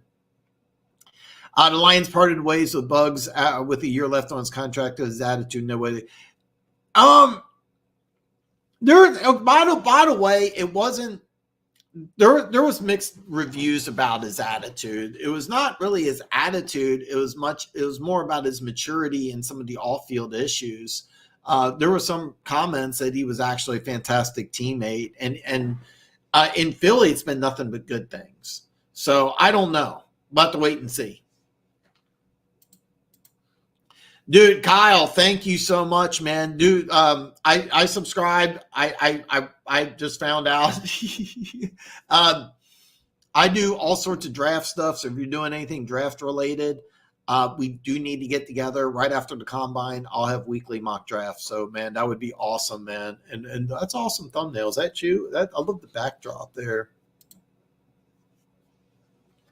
I like Gonzalez's talent. Just didn't feel like it would pan out in the NFL. So when I first started watching corners, I had Joey Porter number 1, and I didn't watch a lot of Witherspoon, and I was a little iffy on Gonzalez. But the more and more I watched about him, because here's the deal with Gonzalez, I really felt like he just didn't have intensity, but that's not really the case. It's just he's such a good athlete. He makes it look that easy, and I really, really think that if he was healthy, it would be an extra win or two, because like they put in 1-on-1 against Tyreek Hill, and he held Tyreek Hill to like 4 catches, 43 yards or something like that. I think Gonzalez is going to be a star. I believe that was the rumors, but nobody said that in Philly. This is so awesome, man. Thank you so much, man. I don't understand why the Lions moved on from Bugs. I thought him and AG didn't get along. There was a narrative about Bugs in Pittsburgh. He had the same mentality here. I want to go over some of these comments I starred. Why do you think Vrabel's a fit with the Falcons? The last couple of coaches had no head coaching experience. I think that maybe they want to go in a different direction. The defense played really well.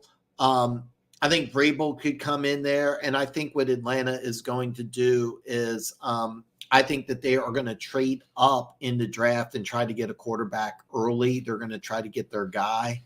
So that's kind of my thought process behind it, is because if you get your quarterback, Atlanta's a team that all you need is a quarterback. And I brought this up here. Atlanta picks 8th, 43rd, 74th, and 79th. And because they're so loaded with talent, you can give up next year's number 1 pick in the draft. That's not hard to do if you get the quarterback that you like, because you got 2 really good running backs. Kyle Pitts is a world of talent. Drake London's a solid receiver. Cordell Patterson, kind of a jack of all trades. Atlanta, to me, is the number 1 position of open and available. All you need is a quarterback. And I think if you draft one, you still have I think it's over $30 million in cap space. But I think that the way Atlanta's been doing things is going, coordinator of no head coaching experience, Dan Quinn, had some success. Arthur Smith, coordinator of no head coaching experience, also from Tennessee. And that didn't work out at all. Go with a guy with some experience. Go with a defensive-minded guy. What'd you do in Tennessee? You ran the ball. You played good defense, and they did have some success. You draft your quarterback, and you're good to go. That's the way I see it. It's kind of a dark horse candidate, and I'll add this again. It is a dark horse candidate, Atlanta, to get Vrabel, but I really like it. I really like it, and I think Vrabel, some team will snag him. So, tight end and wide receiver are Casey Bugs needs in free agent and a draft. I think maybe so. I've been really, really adamant. I think the Chiefs do something crazy, because I don't think you keep both Chris Jones and L'Jarius Sneed. So I think you're going to lose one, maybe both. I think the Chiefs in the first round will go defensive tackle or corner, whichever one they can't sign. Then what you do is after that, you address the wide receiver position. Don't be surprised if the Chiefs go like what do the same thing that the Packers did, where they drafted a receiver in the 2nd, 5th, and 7th round, and they drafted a tight end in the 2nd and the 3rd round. Don't be surprised if the Chiefs trade down and even out of the first round, but they add multiple receivers in the draft. There's a lot of receivers that the Chiefs aren't happy with. So, Slasher! Dude, let's go, Dan. Happy for you guys right now. Hey, man, good luck on Monday.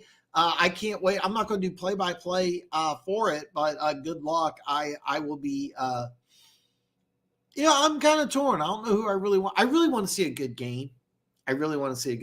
I did pick the Bucks because I'm looking at 2 teams trending in different directions, but more importantly, I think the matchup favors the Bucks, even though Green Bay smashed them week 2. You have a team in Philly with just a depleted secondary. I'm looking at Mike Evans and Chris Godwin and Baker Mayfield being able to move the ball, and the Bucks defense has really tightened up late in the season. So I like the Eagles, or I'm sorry, I like the Bucks over the Eagles in a close one. So, but man. If this game can stay under 43.5 points and the Chiefs win, I get 800. They're the last two. Oh my God. Oh my God, Slasher, please let this happen. I'm going to star this comment. I'll be cheering for you. I think that was the reason cutting in was the right move. I tell players to work harder. You're going, yeah.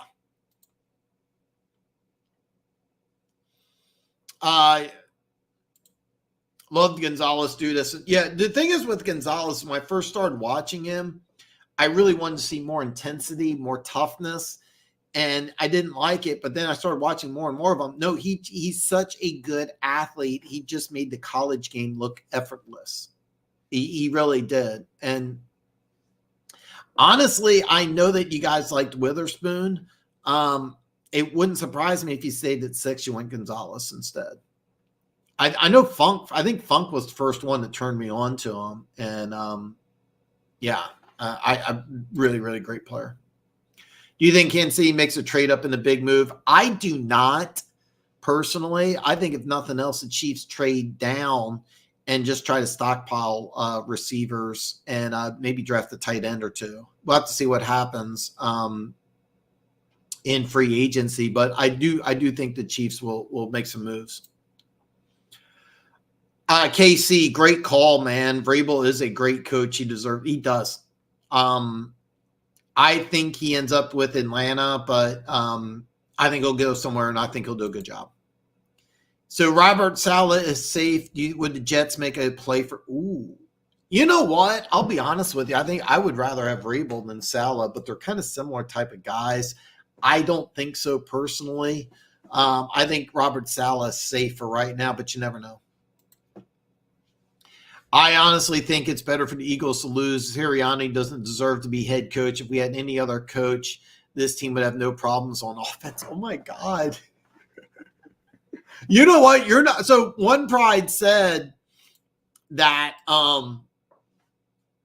if the loser in Bucks Eagles, the head coach is going to get fired. I don't think so, but there was talk about Bowles being on the hot seat.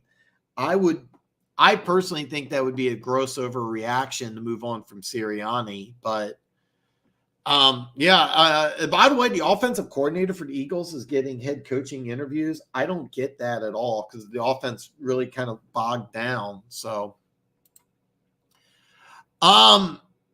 I would if I was New York. Dable, it looks like it's a disaster. So I'm sorry I didn't get to everything. I'm going to go back to the starred comments here. We're back here as the Chiefs are getting ready to kick off the second half here. Chiefs are up 16-7 as we start the third quarter here in Kansas City. By the way, if you are not aware, temperature is about -9 with the wind chill. It is. It feels like around -30 here. Barrios takes the kick out to the 21. So when we go ahead and start the second half here, Dolphins will keep going here. 1st and 10 at the 21-yard line here. Why is your owner getting involved? That's not good. He goes deeper in Sirianni, though. He's a yes man who lets Howie and Lurie pick his coordinators for him. Also, he doesn't get much voice when it's time to pick players. That's never a good sign. But I will say this. I love the way the Eagles have been drafting. 1st and 10 here for the Dolphins here. Tua's in the pistol formation here. It's going to be a fake to a Mostert and an incompletion here as they're just not on the same page here. What they're trying to do is a play action pass and then try to hit Smythe in the flat. And this was just, I think just kind of the timing issue. Smythe did hit Smythe in the hands here. The weather is clearly affecting the Dolphins. I know they had the nice pass to Tyreek Hill, but Tua's very clearly affected, and it looked like there was kind of a weather issue there. A little flip out to a Mostert, who has not been affected. I love the fact that he's not wearing sleeves. A little screen pass here as they motion him out in the flat, throwing the ball. Nice gain of 6 here for Raheem Mostert. Even though this is going to be called a reception, this is just an extension of the running play. This is just an exception of the running play. So, It's going to be 3rd and 4 for the Miami Dolphins here. The last thing they want to do, they're calling it 3rd and 5. The last thing Miami wants to do is go 3 and out. The last thing they really want to get the ball moving. They need to have some success. They need to get Tua some confidence, who's very clearly rattled by the weather. I don't blame him here. Tua's back to passer. He's being pressured here. He squirts out. He's going to run, but he is hit and goes down after a gain of 1. It's going to be 4th and about 4. I fully expect the Dolphins to punt here. It looks like Tua got rid of the ski mask he was wearing in the first half, but he is very visibly rattled by the weather. Look, I don't blame him. It's literally -10 with a wind chill. It's like -30. It is just absolutely brutal. But Tua is very visibly rattled by the weather here. So on their first possession, Miami goes 3 and out. It's a 4th and 4. The Dolphins line up in punt formation here. The last punt was terrible. This is a good one. This is going to go back here. Richie James is going to get at the 27 here, but he's quickly swallowed up by the Dolphins special teams unit, gets no gain. So the Chiefs are going to take over 1st and 10 at the 27-yard line. Nice punt by the Miami Dolphins here. As we start, the Chiefs will get their first possession in the second half here. Hopefully the Chiefs can add on to the lead here. I want to touch base on this here. I'm going to star this. I am coming back to this, Slasher. I am coming back to this. I'm going to touch this stuff here.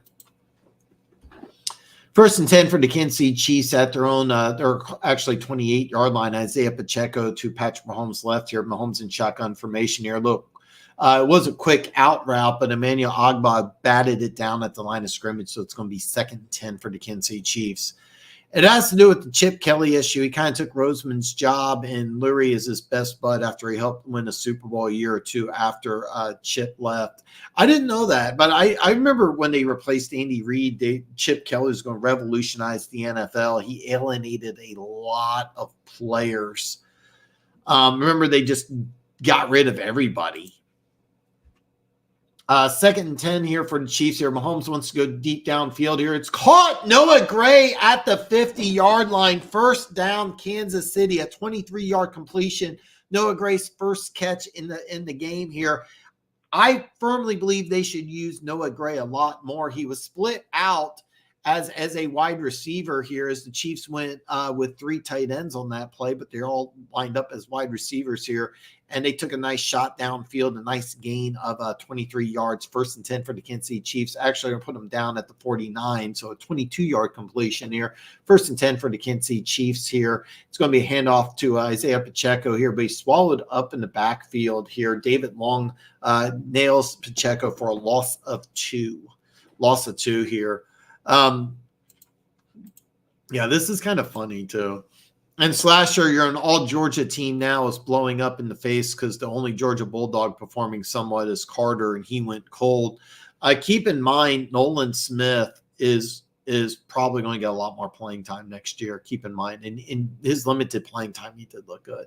2nd and 12 here for the Kansas City Chiefs here. They're in motion. Pacheco out at the line of scrimmage here. He double checks to make sure he is on the line of scrimmage. Patrick Mahomes, nobody in the backfield here. Throws a ball to Travis Kelce. Travis Kelce is not down. He was hit down, but he landed on the back. Wisely got up, ran forward for another couple of yards here. Got the 1st down. Great play by Travis Kelce as Eli Apple hit him, but Travis Kelce landed on his back. His knee and his elbow never touched the ground, so Travis Kelce wisely on the back of Eli Apple, got up and ran forward another couple of yards, got the 1st down here, as originally he was stopped short of the 1st down. This is just a great football play by the future Hall of Famer here, getting the 1st down. Travis Kelce, 6 catches, 68 yards as he takes a break on the sidelines here. 1st and 10 on the Dolphins 41 here. Patrick Mahomes back to pass. He wants to go deep here, and then he's going to check it down.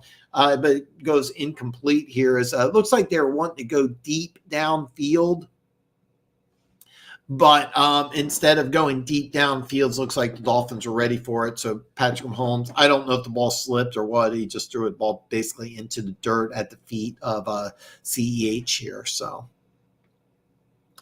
Second and 10 for the Kansas City Chiefs. By the way, the Chiefs 288 total yards in this game. Dolphins 142. Very indicative of which team's handling the elements and which team isn't. Second and 10 here on the Dolphins 41-yard line. They're in motion to Rashid Rice here to the top of the formation area. They're going to dump it off to Rashid Rice in the flat here. He's having an excellent game so far. He gets pushed out of bounds. I can't tell if he got a first down or not, but he's getting up gingerly, favoring his right ankle, it looks like here.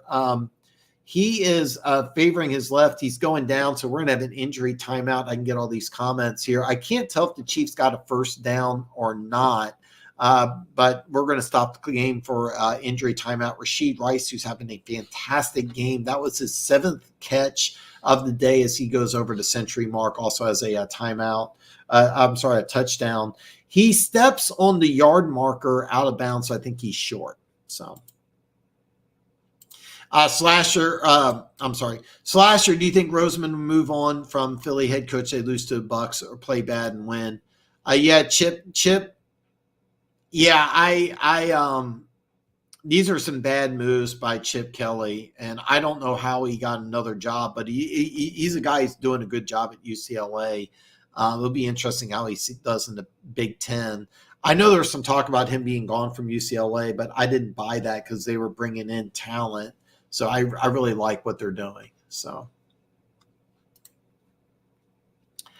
I think we have to get blown. I'm surprised to hear you say that, Slasher. I'm really surprised. I don't think the Dolphins score another point. I'm going to tell you something, Slasher. I don't know if you're able to watch the game or not, if you subscribe to the Peacock or just listening.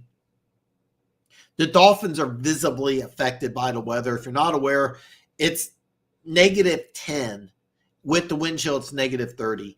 Tua grew up in Hawaii, went to Alabama, got drafted by a team in South Florida. Of course he's struggling in -30-degree temperatures. He is very visibly rattled. So Jim Schwartz I think he's a good defensive coordinator, but yeah. Perry, I said it earlier, whoever loses the game between Philly and Tampa fires their head coach. Do you think the Bucs have a good chance for an upset? I picked the Bucs, actually. Schwartz, I believe, was having hip and eye surgery they really needed, so he stepped away from the game. His defense got kind of exposed tonight, so I don't think it's a good idea for him to come back. That defense did a good job. I think he comes back. So I'm watching, and Tua looks shook out there. He doesn't even know what. No, by the way, I mean, it's just crazy. It's just absolutely crazy. It's -10 without the wind chill. It's -30 with the wind chill. But the whole Dolphins team, but Tua looks like he's wearing like 3 shirts. He had a ski mask on in the first half. It looks like he took it off for the second half. But he's struggling. He threw a bomb, the Tyreek Hill, which looked really good, but that's the only thing that he's been doing right. That's really the only thing he's doing right. But the Chiefs don't look bothered by this. A couple days ago, the Chiefs practiced outside when it was like only 20. So it's going to be a handoff to CEH as he enters the game here. And he's going to stay on his feet and keeps powering forward. The Chiefs offensive line pushing past the first down marker all the way to they're still going here. It's going to be a gain of 12. He was originally stopped after a gain of 2. And the whole pile moved about 10 yards. The offensive line, CEH is short. He's not small. He's a powerful runner, and he was tackled. Actually, he slipped the tackle. Nobody really wanted to get a hat on him, and the Chiefs offensive lineman pushed him forward for another 6 yards. So this should have been stopped after about 4 or 5 yard gain, but the pile pushed for another 6 yards, and the Kansas City Chiefs first down. So nice job by CEH as Isaiah Pacheco comes in here. It's a 1st and 10 here at about the 19-yard line here. And the Chiefs are going to call a timeout. I'm not exactly sure what's going on. So 10:01 left in the third quarter. Chiefs are going to call a timeout. Chiefs are up 16-7 here, as it's going to be a 1st and 10. A correction. It's going to be no, I was right. I'm sorry. 1st and 10 about the 19-yard line. I'm not exactly sure why Chiefs call it timeout. Jordan Davis, Dean Ringo, nowhere to be found. I liked Ringo. I thought he could have gone a lot higher. There was all sorts of off-field issues and talk, but if you watch some play his junior year, he looked like first-round pick. Remember, he had that the pick six against Alabama in the national championship. But I thought it was a good pick in the 4th round. So Rashee Rice is really good too. I'm happy he's coming into his. Yeah, it was my favorite draft pick. The Chiefs drafted the guy. I've been calling him FAU. In the 1st round, he's from Kansas City, went to high school in the same town I did, a place called Lee Summit, Missouri. Back to the game here. It's a 1st and 10 at the 20 here for the Kansas City Chiefs. Patrick Mahomes, little quick screen to Travis Kelce. Travis Kelce stiff arms Ramsey, but tackled at the 15-yard line here. It's a gain of 4 on 1st down here as the Chiefs want to get their future Hall of Fame tight end going here. Nice stiff arm on Jalen Ramsey here. Kelsey's having a good game, folks, despite some drops here. He's having a real good game, 2 catches on this drive, and nice job here. He just punches basically Ramsey in the head here. Vicious stiff arm here. 2nd and 6 here for the Kansas City Chiefs here. Patrick Mahomes in shotgun formation here. Trips to the bottom, top of the formation here. Justin Watson to the bottom here. Patrick Mahomes scrambling. He's at the 15, the 10. He's at the 5, and he's down at the 3-yard line. Patrick Mahomes does not want to slide. Gets hit. I don't like seeing him get hit, but nice job. 1st and goal for the Kansas City Chiefs at the 3-yard line here. Checo, Gray, Rice, maybe one more wide receiver in this year's draft. I think the Chiefs are going to make some moves, tight end and receiver. I would like to see Noah Gray get a lot more involved in this offense. I don't know why he's not. We'll have to see what happens. It's going to be a handoff Pacheco right up the middle. Dolphins defense ready this time. I don't even know if he got back to the line of scrimmage. It's going to be 2nd and goal for the Kansas City Chiefs and Isaiah Pacheco. So, by the way, Patrick Mahomes on that last play, there was a helmet-to-helmet hit, and part of Patrick Mahomes' helmet was cracked off as a head-to-head collision. Not a dirty play by the Dolphins defensive back, by the way. Not a dirty play, but Patrick Mahomes' helmet is cracked on the crown there. There's about a 3-inch section of Patrick Mahomes' helmet that is chipped off. Patrick Mahomes play action pass here, and he wanted to go to Kelce, but Kelce was covered. Nice job by the Dolphins defense. Mahomes is going to throw this ball out of the back of the end zone here. It's going to be 3rd and goal for the Kansas City Chiefs here. If Buffalo wins, and I predict Buffalo will win, I think it's going to be Chiefs and Bills.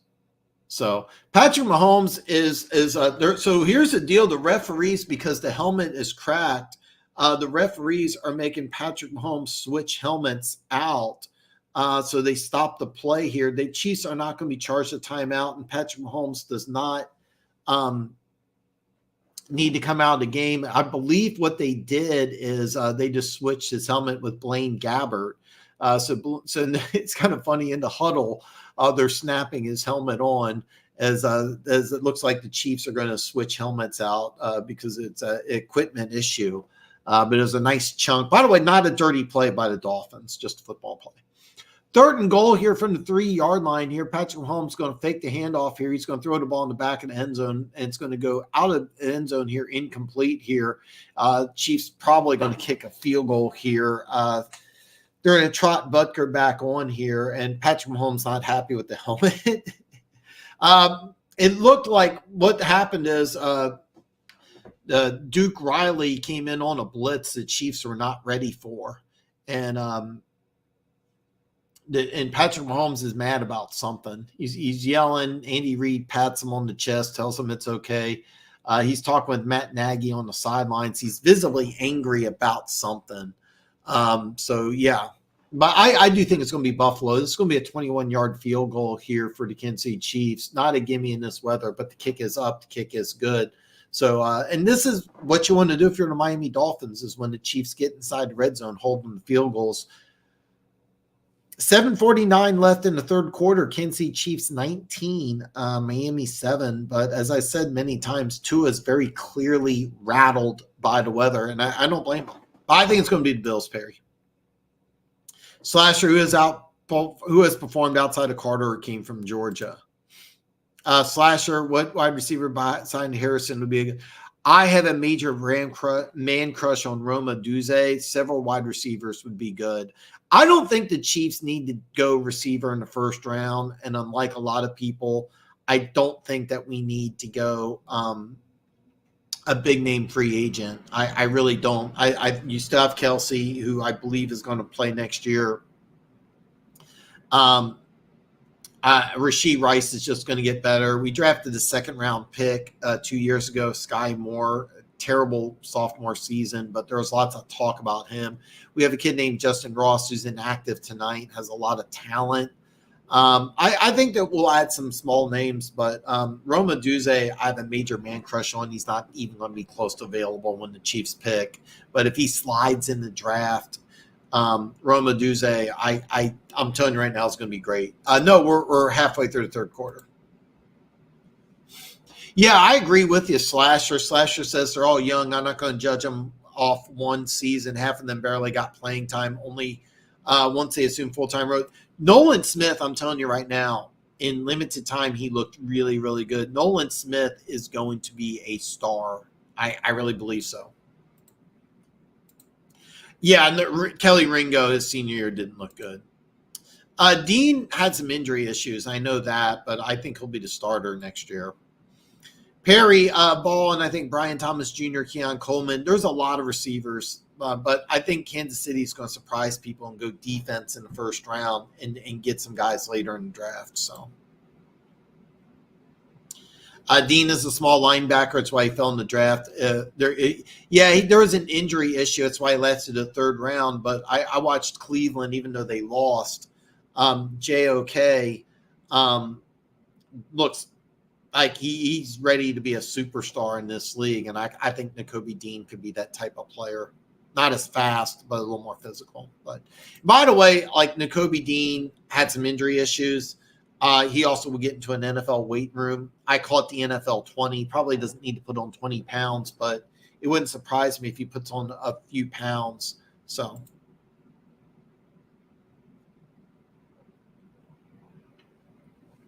the Rams, Lions, and Texans had the best draft last year. Yeah, I mean, that's fair. I thought the Steelers had a really, really good draft as well. They got Broderick Jones, who's starting on the right side. He'll be probably the starting left tackle, and he looked really good. He one of those Georgia Bulldogs. I drew a blank on. Joey Porter Jr. Looks like he's going to be a really, really, really good player as well. So Steelers are also in there. But, yeah.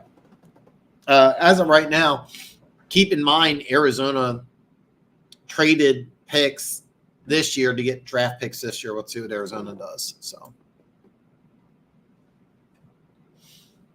first and 10 for the Dolphins at their own 25-yard line. Old school I formation here. They're going to pitch it to I believe that's David Long here on the carry. At the double check here. I'm not exactly sure who that was. Who got the carry? I'm sorry, Jeff Wilson on the carry here. Dolphins got three running backs: Mostert, Archain, and Wilson. By the way, Nadi is out. I was wondering why I didn't see him here. He's got an elbow injury. Second and 8 here for the Miami Dolphins as we go under 7:15 in the third quarter here. Tua's under center, play action pass here, and he's going to hit Smythe for a 5-yard gain here. Drew Tranquil tackled him quickly. And what they're doing is, this is smart. They're trying to exercise the run game, short passes. I know he had that big long pass to Tyreek Hill, but they don't want Tua does not feel comfortable throwing the ball downfield. So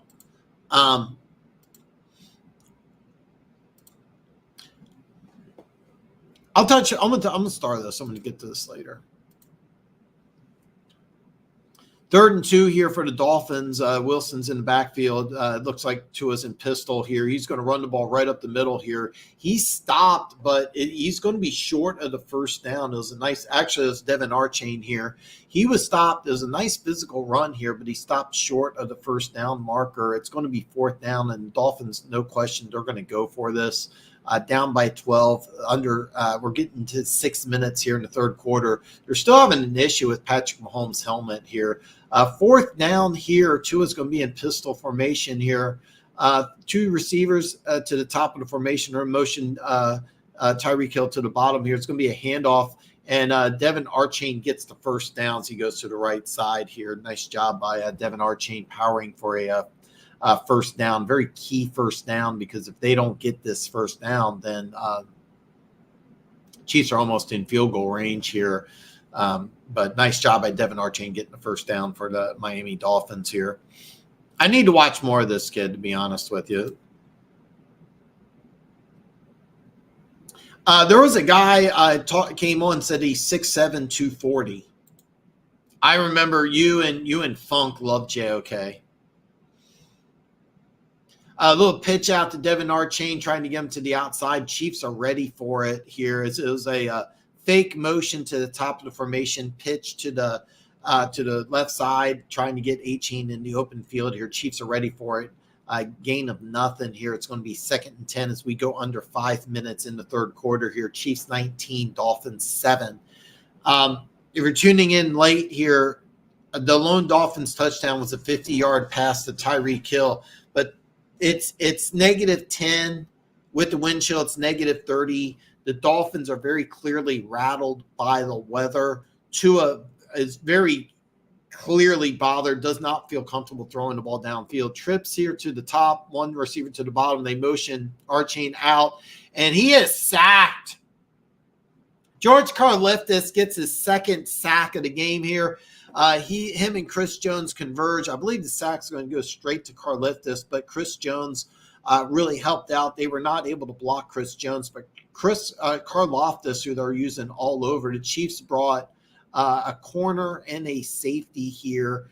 They brought in McDuffie, and they also brought in Tranquil here. And by the way, no, this is going to be a shared sack between Chris Jones and Karlaftis, as it's going to be 3rd and 14 here. Trips at the top of the formation here. I can't tell who's at the bottom. Tua back to pass here. He's going to dump it off the Archain here on the screen, and the Chiefs are ready for it. Bolton tries to strip him, but instead tackles him for no gain, so it's going to be 4th down for the Miami Dolphins, and they're going to go ahead and punt. Yeah, I love JOK as well. You guys turned me on to him, but I absolutely love this guy. I'm talking about Jack Campbell. I think he had almost 100 tackles as a rookie. I know he had that many. I predicted that. I didn't have a first-round grade on him, but I predicted he would be like a 125 3-3 guy. I don't think he'll ever be a superstar, but he'll be very, very solid. The Dolphins punt, and it lands at the 35, but bounces inside the 30. It's going to be down at the 28-yard line. So we have a commercial break here. It's 3:07 left in the 3rd quarter. Chiefs 19, Dolphins 7. Is there a wide receiver in the draft that could be a DK Metcalf clone? I forget his name. You may be talking about Keon Coleman. Nolan Smith is actually a freak of nature coming off the edge, but I think we have taken Porter Jr. or Branch. Both of them helped out this team more. And by the way, I agree with that.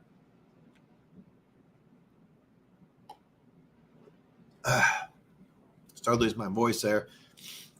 Slasher, I do agree it would help more in the short term, but the way the Eagles have built this team is inside out. Nolan Smith's going to be a double-digit sack dude. You guys are really going to love this dude. And I think what the drill is that Hassan Reddick is going to leave. I believe he's I think his contract ends at the end of next year or 2 years from now. And that what you're doing is that you're preparing for that loss of the double-digit sacks. So, but Nolan Smith's going to be a double-digit sack dude. You're really going to like him. What do you think Campbell's ceiling will be with us? One Pride. Perry, that's a good question. I think he has I don't agree with that at all, but I really like him a lot. And you needed linebackers, but he's going to be, I think he's going to be a really solid guy you guys are going to love, but I don't think he's ever going to be elite like Urlacher. But I said the same thing about Monroe St. Brown, and I'm wrong. So him and Hutch have been the best edges in the 2022 class. Do you think we let CJ, GJ walk this offseason? Do you think we work long deal with them? Yeah, I think, yeah. And you're going to lose some players in Detroit. You're going to lose some players. Yeah, exactly, Slasher. And that's why you draft a guy like Nolan Smith. Oh, Karlaftis and Hutch. Okay. Yeah, Riddick is going to walk, and that's why you draft a guy like Nolan Smith, who's a clone of Riddick. A matter of fact, the size speed coming out of college is almost exactly the same. I think you're really going to like Nolan Smith, though. I really, really do. I think you're going to really like this guy.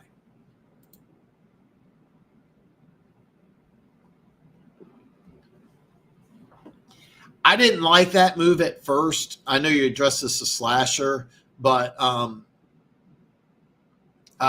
great job by the Bears getting him and signing him to a long-term deal. And after they signed him, the defense really got better. 1st and 10 for the Kansas City Chiefs here. They're going to run Isaiah Pacheco around the right side, and he's going to be tackled behind the line of scrimmage for a loss of 3 here. Nice play by the Dolphins defense as Chiefs are trying to get Isaiah Pacheco going around the right side, but it's a loss of 3 here for the Kansas City Chiefs here. We are under 3 minutes left in the third quarter here. Chiefs are up 19-7. And what the Chiefs are trying to do here is really more than anything, they just want to eat up some clock this drive here. That's why they're trying to get the running game going. 2nd and 13 here. They're in motion Kelsey to the bottom of the formation with Rice here. 2 receivers to the top of the formation here. Patrick Mahomes in shotgun formation here. Isaiah Pacheco to his right here. Play clock's going under 3. Mahomes gets a snap here. Dolphins bring in a blitz. They go deep to McCole Hardman. There is a flag on the play here. I'm not going to lie to you. It looked like if McCole Hardman stretched out, he could have had that. There's a flag on the play here. Personal foul, roughing the passer. They did bring the blitz here. It's going to be a 1st down. The Dolphins went ahead, brought the blitz here. Brandon Jones may called roughing the passer here. We're going to take a look at this here because they put some pressure on Mahomes here. And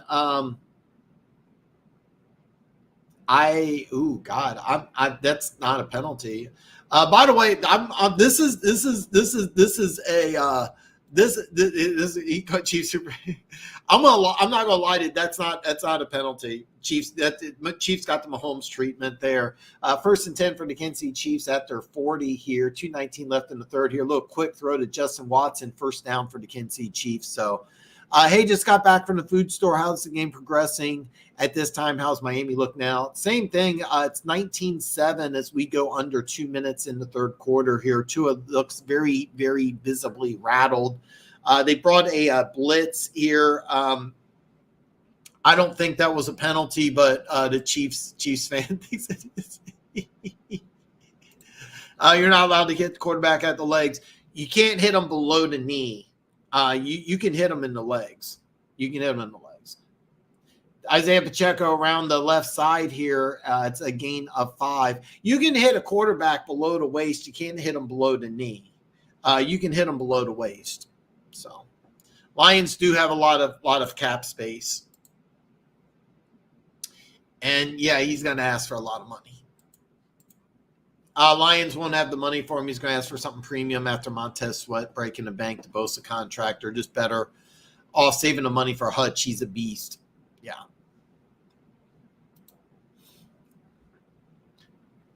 You can't hit a quarterback. You can't hit him below the knee. That's why I think it's a bad call. But I'm going to explain. Chief Superfan, I've said this before the season, and I very rarely saw it this year. Throughout NFL history, Brady gets calls, Manning gets calls, and Mahomes gets calls. I didn't notice it much this year, but right there, that was a Mahomes call. And when you're the best player in football, you deserve to get calls, and I've always believed that. 3rd and 5 here on a play that maybe should have been called here. They're showing Tua. He is very visibly rattled by that. 3rd and 5 here. Patrick Mahomes back to pass here. Richie James catches the ball on a 7-yard out route and a Kansas City Chiefs first down. It'll be 1st and 10 for the Kansas City Chiefs at the Miami Dolphins 39-yard line as we are under 1 minute left in the third. Sewell will ask for a lot of money. And this is going to be a crazy offseason for the Lions. I'm going to follow this because you got a couple of elite calls here. See, here's the thing. I said this for the longest time, but I didn't see it at all this year. This was the first time I've seen it this year, or this is like the first obvious. Actually, there was a play earlier in the year, but I remember you couldn't sneeze at Manning and you got a penalty. And when you're the best player in football, you get those calls. And, the 90s Cowgirls got all those calls. I remember, seriously, Brady would get every call. Manning more than anybody. Manning, you looked at Manning wrong. It was a 15-yard penalty. And, one thing about I always believed that Mahomes gets those calls. And this year I didn't see it. But that one I thought was a Mahomes call. So I'm glad that, by the way, Chief Superfan, I want to be very clear about something. I want people to tell me that, hey, Dan, I don't agree with you. This is never going to be a channel where everybody has to agree with me. Funk said it perfectly. Isn't it great that two grown men can talk sports and have differences of opinion and one guy not call each other a name? I'm not going to call you a name because you disagree with something I say. I try to be unbiased when I do these, but I'm wearing a Chiefs shirt. I got a Chiefs hoodie I got for Christmas. So, I'm biased, but I try my best to call it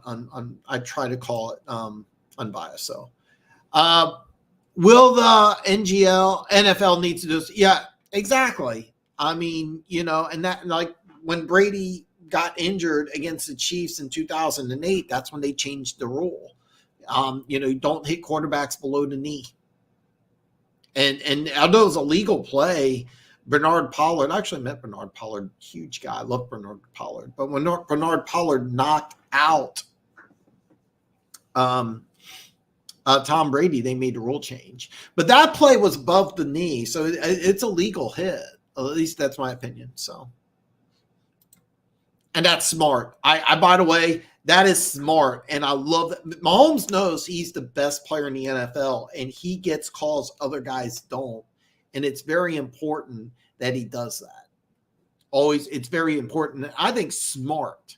So, hey, are you going to watch tomorrow night's game between the LA Rams and the Detroit Lions? So here's what I'm going to do. I actually have to work Sunday and Monday. I got the games on DVR. So what I'm going to do is I got the games on DVR. One of them may go on Peacock, and if that's the case, I'll watch the rebroadcast on the NFL Network, but I got to work both Sunday and Monday. So I am going to definitely watch because my picks video will come out Tuesday. So after I get off work Monday, I'm going to watch both games, and then I'll do the video. The video, I may actually wait till Tuesday. So Greenyard, if he's a free agent, that would be a great pickup. 2nd and 9 for the Chiefs here as we start the fourth quarter here. It's going to be a handoff to Pacheco. He's going to go to the right side. He's got some open room here. Makes a guy miss. Gets down to the 25-yard line. It's a gain of 14, but there is a flag on the play, and the Chiefs are – it looks like this is going to be a holding call against the Kansas City Chiefs here. So we get hosed from the refs versus the Rams. That's my biggest fear. You might. I don't know, because you drafted that guy out of Western Kentucky in the 3rd round who I thought was a project, but I love the athleticism and I love the talent. So I can't think of the guy's name, but that's the guy that I think, be honest with you, I really, really think what the Lions will do is something different here. I'll get back to that in just a second. 2nd and 16 at the Dolphins 45-yard line. Patrick Mahomes in shotgun formation, motioning Justin Watts for that. Trips at the bottom of the formation here. He wants to go downfield, takes a shot. Rashid Rice at the 20 down at the 17-yard line, a 29-yard completion. Rashee Rice is having a game, folks. Rashee Rice is having a massive, massive, massive game here. 8 catches, 130, and a touchdown. But to answer your question, I really think that the Lions are going to do something different. I think they trade out of round 1 and get a lot of depth in this draft. So that's kind of my prediction. Early on, we'll have to wait and see. 1st and 10 inside the red zone here. CEH is going to come into the game here. He's going to be stopped at the line of scrimmage here and for a gain of nothing. So as we go inside 13:50 in the fourth quarter, it's Chiefs 19, Dolphins 7. And Rashee Rice, who took a break after getting that very nice completion here. It's going to be 2nd and 10 for the Kansas City Chiefs. Yeah, I exactly. And I'm predicting it to be a shootout. You are correct. Martin, that's the guy's name. Yeah. And so I really, it'll be interesting to see what the Lions do. Right now, 2nd and 10 here, Mahomes, they bring a blitz here, and Mahomes has to just throw this ball away. As he throws it near Justin Watson, he points at Watson, so that's not going to be a penalty. 3rd and 10 here for the Kansas City Chiefs. Yeah, I'm predicting a shootout too. Rice playing at Rice in San Francisco. By the way, was it Brendan Rice, Jerry Rice's kid at USC? They're getting together, but they're going to see that this is not an intentional grounding because Justin Watson's in the formation here. They are going to call it intentional grounding. That's a bad, excuse me. This is a very bad penalty. They're calling intentional grounding, but that's terrible, terrible, terrible call. Brendan Rice is a Jerry Rice's son, played at USC. Normally he would be a 1st-round pick. I think with a surplus of receiver. Okay, you know what? Looking at the replay, that's intentional grounding. So that's a good call. That's a good call. 3rd and 20. That's actually a pretty big penalty because with the weather conditions the way they are, it makes a field goal very, very difficult here because this would be a 46-yard field goal, and this weather condition is going to be very difficult. Trips at the bottom of the formation here. Travis Kelce to the top here. Mahomes wants to go deep downfield. He's going to throw this ball out of bounds, nowhere to be seen here. And he's mad at somebody, and there's a flag on the play here. Justin Houston just signed a few days ago. They're looking at this. This may be another roughing the passer penalty here. If that's the case, it's going to be an automatic 1st down. And this is going to be another roughing the passer penalty on Miami. The biggest penalty of the game, a roughing the passer on oh my God, on Wilkins. And Mike McDaniel is losing his mind. Mike McDaniel is losing his absolute mind. Okay. Christian Wilkins here. I said Chris. It's Christian Wilkins. This is really ticky-tacky, but the NFL has been very clear. If you can take 2 steps and you push the quarterback down to the ground, it's a penalty. So 1st and 10, Isaiah Pacheco around the right side. I'm glad you feel the same way, but yeah, this is by the way, this is something the NFL's been doing. If you can get 2 steps and then you touch the quarterback, it's been a penalty, but I don't know if that's called on everybody. I'm not gonna lie. Perry, I know that's not Brad Holmes' MO, but this is uncharted territory. This is different here. 2nd and 7 for the Kansas City Chiefs. I'm going to touch base on this here. 2nd and 7 for the Kansas City Chiefs here. They got trips at the bottom of the formation here. One tight end to the top here. Isaiah Pacheco stopped at the line of scrimmage, keeps going forward, and it's going to get a gain of 4. It's going to be 3rd and short here at the 11-yard line for the Kansas City Chiefs here. Of course, the Kansas City Chiefs could always trot out a kicker again. But I think what the Kansas City Chiefs want to do is put the ball in the end zone, which would basically end this game. Tua very visibly rattled by the cold. They're going to call it 3rd and 4. So Patrick Mahomes in shotgun formation. CEH enters the field here to motion Justin Watson to the top of the formation here. It's going to be a dump out to CEH. He's going to be stopped. Keeps fighting. Gets the first down as he keeps fighting. He's actually still fighting here. They'll mark him down at the 4-yard line. It's a Kansas City Chiefs first down. Nice play by CEH as he comes in. Tackled before the first down. Fights forward, and it's going to be 1st and goal for the Kansas City Chiefs here, as this could be that is a play that's you're going to overlook, because the first down marker was at the 4-yard line, and CEH got tackled at the 6, but he fought for 3 extra yards here. This is just crazy. It's going to be Isaiah Pacheco around the left side. It's a touchdown, Isaiah Pacheco. Touchdown, Kansas City. This was crazy. They had Isaiah Pacheco as the Wildcat. They had Patrick Mahomes lined up as a running back in a 3-point stance. I believe that was either CEH or Rashid Rice. Chiefs get creative here and score a touchdown here. It was a 14-play, 72-yard drive that took up over 7 minutes. Christian Wilkins is still pissed about that call. What a great job by the Kansas City Chiefs. I don't like it when they get cute, except when it works. The extra point is up and it's good. Kansas City Chiefs 26, Miami 7. So by the way, so what he's talking about is when I said that I think Detroit trades out of the first round, this is something completely different.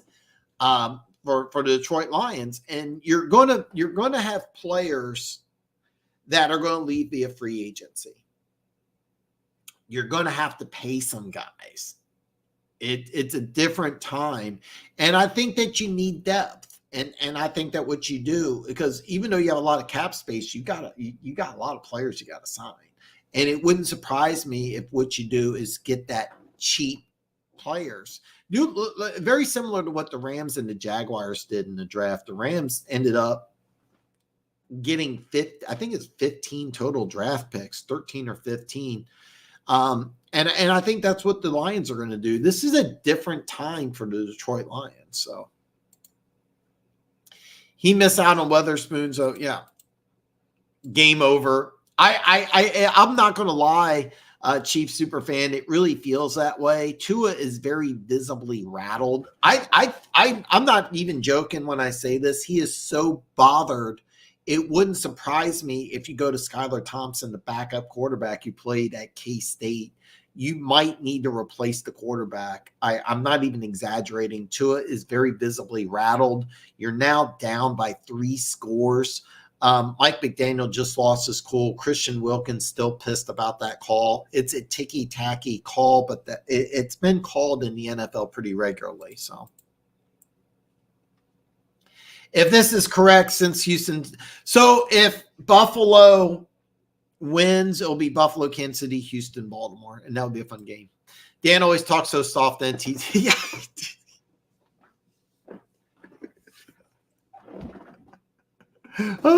They're showing Christian Wilkins. He's still pissed. Keaton talks sports, man. Yes. Yes. God, it's so good to see you in the chat, brother. So good to see you, man.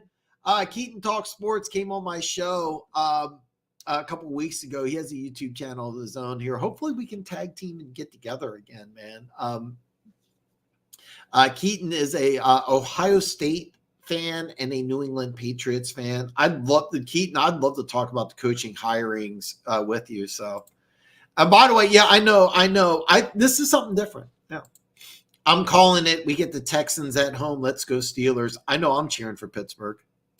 The Chiefs defense is really good. If you're not aware, Keaton Talk Sports, it's -10 out at Arrowhead with the wind chill. It's -30. Tua is very visibly rattled. He's very uncomfortable here. He's going to be in pistol formation here. He's going to take a shot downfield here. He's got Jalen Waddle, but overthrows him and it's going to be 2nd and 10 here for the Miami Dolphins here. If you're tuning in late, it's Kansas City Chiefs 26, Miami 7, 11 minutes left in the game here. It is brutal weather outside. I was outside earlier today. It is absolutely brutal outside. I was outside when it was 7. Right now, my computer says -7. They're saying at the game it was like -9. With the wind chill, it's like -30. So, 2nd and 10 here for the Miami Dolphins here as they got trips at the bottom of formation here. Tua goes back to passer, hits Tyreek Hill at the 30, but he's wrapped up quickly. He's wrapped up quickly here. So the Dolphins are exercising some tempo, wisely exercising some tempo. They basically need to abandon the running game at this point. You need to score fast. In order to make this a game, you need a quick score. In order to win this game, you need a quick score here. I thought they were going to line up no huddle, but they are going huddle here. It's going to be 3rd and 4 here for the Miami Dolphins here. A very crucial 3rd down here because you got to put points on the board this drive. You got to put points on the board this drive here. They're going to motion Mostert out to the top of formation here. It's an empty set for Tua here, and the play clock goes down to 0. Is this going to be delay of game? This could be a delay of game penalty here for the Dolphins, and it is, as they had a hard time. They're motioning Mostert to the top of the formation. Then it looks like they wanted some more motion. Didn't work out. It's going to be a delay of game. This is a huge penalty for the Miami Dolphins. Miami Dolphins might be in 4-down territory right now. They're down by 19. It's 10-13 left in the game. I don't think you really want to punt the ball. I really don't think you want to punt the ball. I think that you're in a situation right now. I think that what you do is you may go for it on 4th down here. It's 3rd and 9 here for the Miami Dolphins at their own 29-yard line here. Chiefs fake a blitz here. They go downfield, and it's caught on a nice out route here. Jeff Wilson, that's not Jeff Wilson. God, number 11, drawing a blank here. Cedric Wilson. I got the Wilson part right here. Cedric Wilson. Nice completion here. It was a nice 19-yard gain on 3rd down here. I'm picking the Bills, but I'm cheering for the Steelers. Keaton, hit me up and we'll work something out next week. Hit me up. It's 1st and 10 at their own 45-yard line here as we are going under 9:30 left in the game here. It's a nice pass and catch here as the Dolphins get, looks like a gain of 20 as they get down to the 35-yard line. Carcraft, as we're getting down here to the depth chart here, has a nice 20-yard gain here as they get down to the Kansas City Chiefs 35-yard line. Kansas City Chiefs playing a little prevent defense here. Trying just not to give up the big play. Very nice throw and catch here by the Miami Dolphins. A nice gain of 20 on a 1st down as they get down to the Kansas City Chiefs 35-yard line here. They're using up way too much clock here, trying to get everybody organized here. It's it's down to 36 of Kansas City here. They snapped the ball with only 1 second left on the play clock here. They're going to throw it out to Raheem Mostert here. Mostert swallowed up behind the line of scrimmage. He's going to lose 3. The Dolphins are using up way too much time here. They need to score, and they need to score quickly. They're down by 19 points. The Chiefs wisely are talking trash, and Mozart's getting involved with it. And what they're doing, this is a psychological play. They're talking trash to him because they don't want him to go back to the huddle because time is on the Chiefs' side. Time is very clearly on the Chiefs' side, and why they're not getting the play out sooner, I have no clue. The play clock's going under 10 again. The Dolphins are using way too much time here. It's now 3 here. They're going to snap the ball with 2 seconds left here. Tua's back to pass here. He's going to be pressured. He's going to scramble. He's at the 30. He's going to get a 1st down and go out of bounds at the 25-yard line here. Nice job by Tua getting the 1st down and getting out of bounds here. There's 7:58 left in the game. You could have easily saved some time here. I forgot. I keep forgetting about it. The play clock stops with only 5 minutes, so the clock's going to keep going. They're huddling up. They're using way too much clock here. they're using way too much clock here. They're going to snap the ball with under 10 seconds left on the play clock here. We're going under 7:30 here. This is going to be a very long drive no matter what here. Tua's back to pass here. He's going to take a shot in the end zone. He's got Tyreek Hill in double coverage here as the Chiefs. I think L'Jarius Sneed should have gone to the Pro Bowl. Trent McDuffie was named first team All-Pro as a slot corner. I'm a little iffy on that, but he's a great second-year player. But what the Chiefs had Tyreek Hill double covered here, so this was. By the way, the good thing is about this is that I think what the Dolphins were thinking was maybe they can get a penalty, but it does stop the clock. This drive is taking way too long. 7:21's left in the game here. You're down by 19. You guys start exercising a little more tempo. Here, Chiefs. This is going to be a fumble. This is going to be a fumble. So what happened was they were trying to exercise a screenplay to get Devin Archain out. The ball just slipped out of Tua's hands here. I believe this is a fumble, and they're going to move this back about 10 yards. This hasn't been verified here. So the Dolphins are going to throw the challenge flag because the Dolphins are going to challenge this. They're going to lose this challenge. They're going to say that this was an incomplete pass, not a fumble. And they're going to lose this because here's what happened. So okay, they may win this. Okay.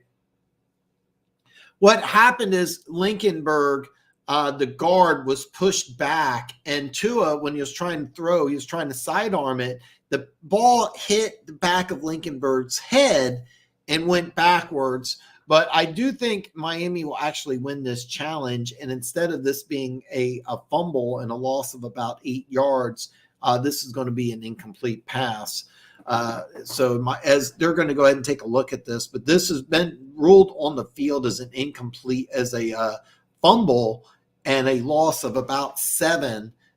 So the way it's going to work out is that if this is ruled a fumble or a backwards pass, I'm trying to see what they'll do here because originally it looked like it was going to be a loss of 7. What they're trying to do is trying to get Devin Archain, the speedy running back out of Texas A&M, the rookie 4th-round pick.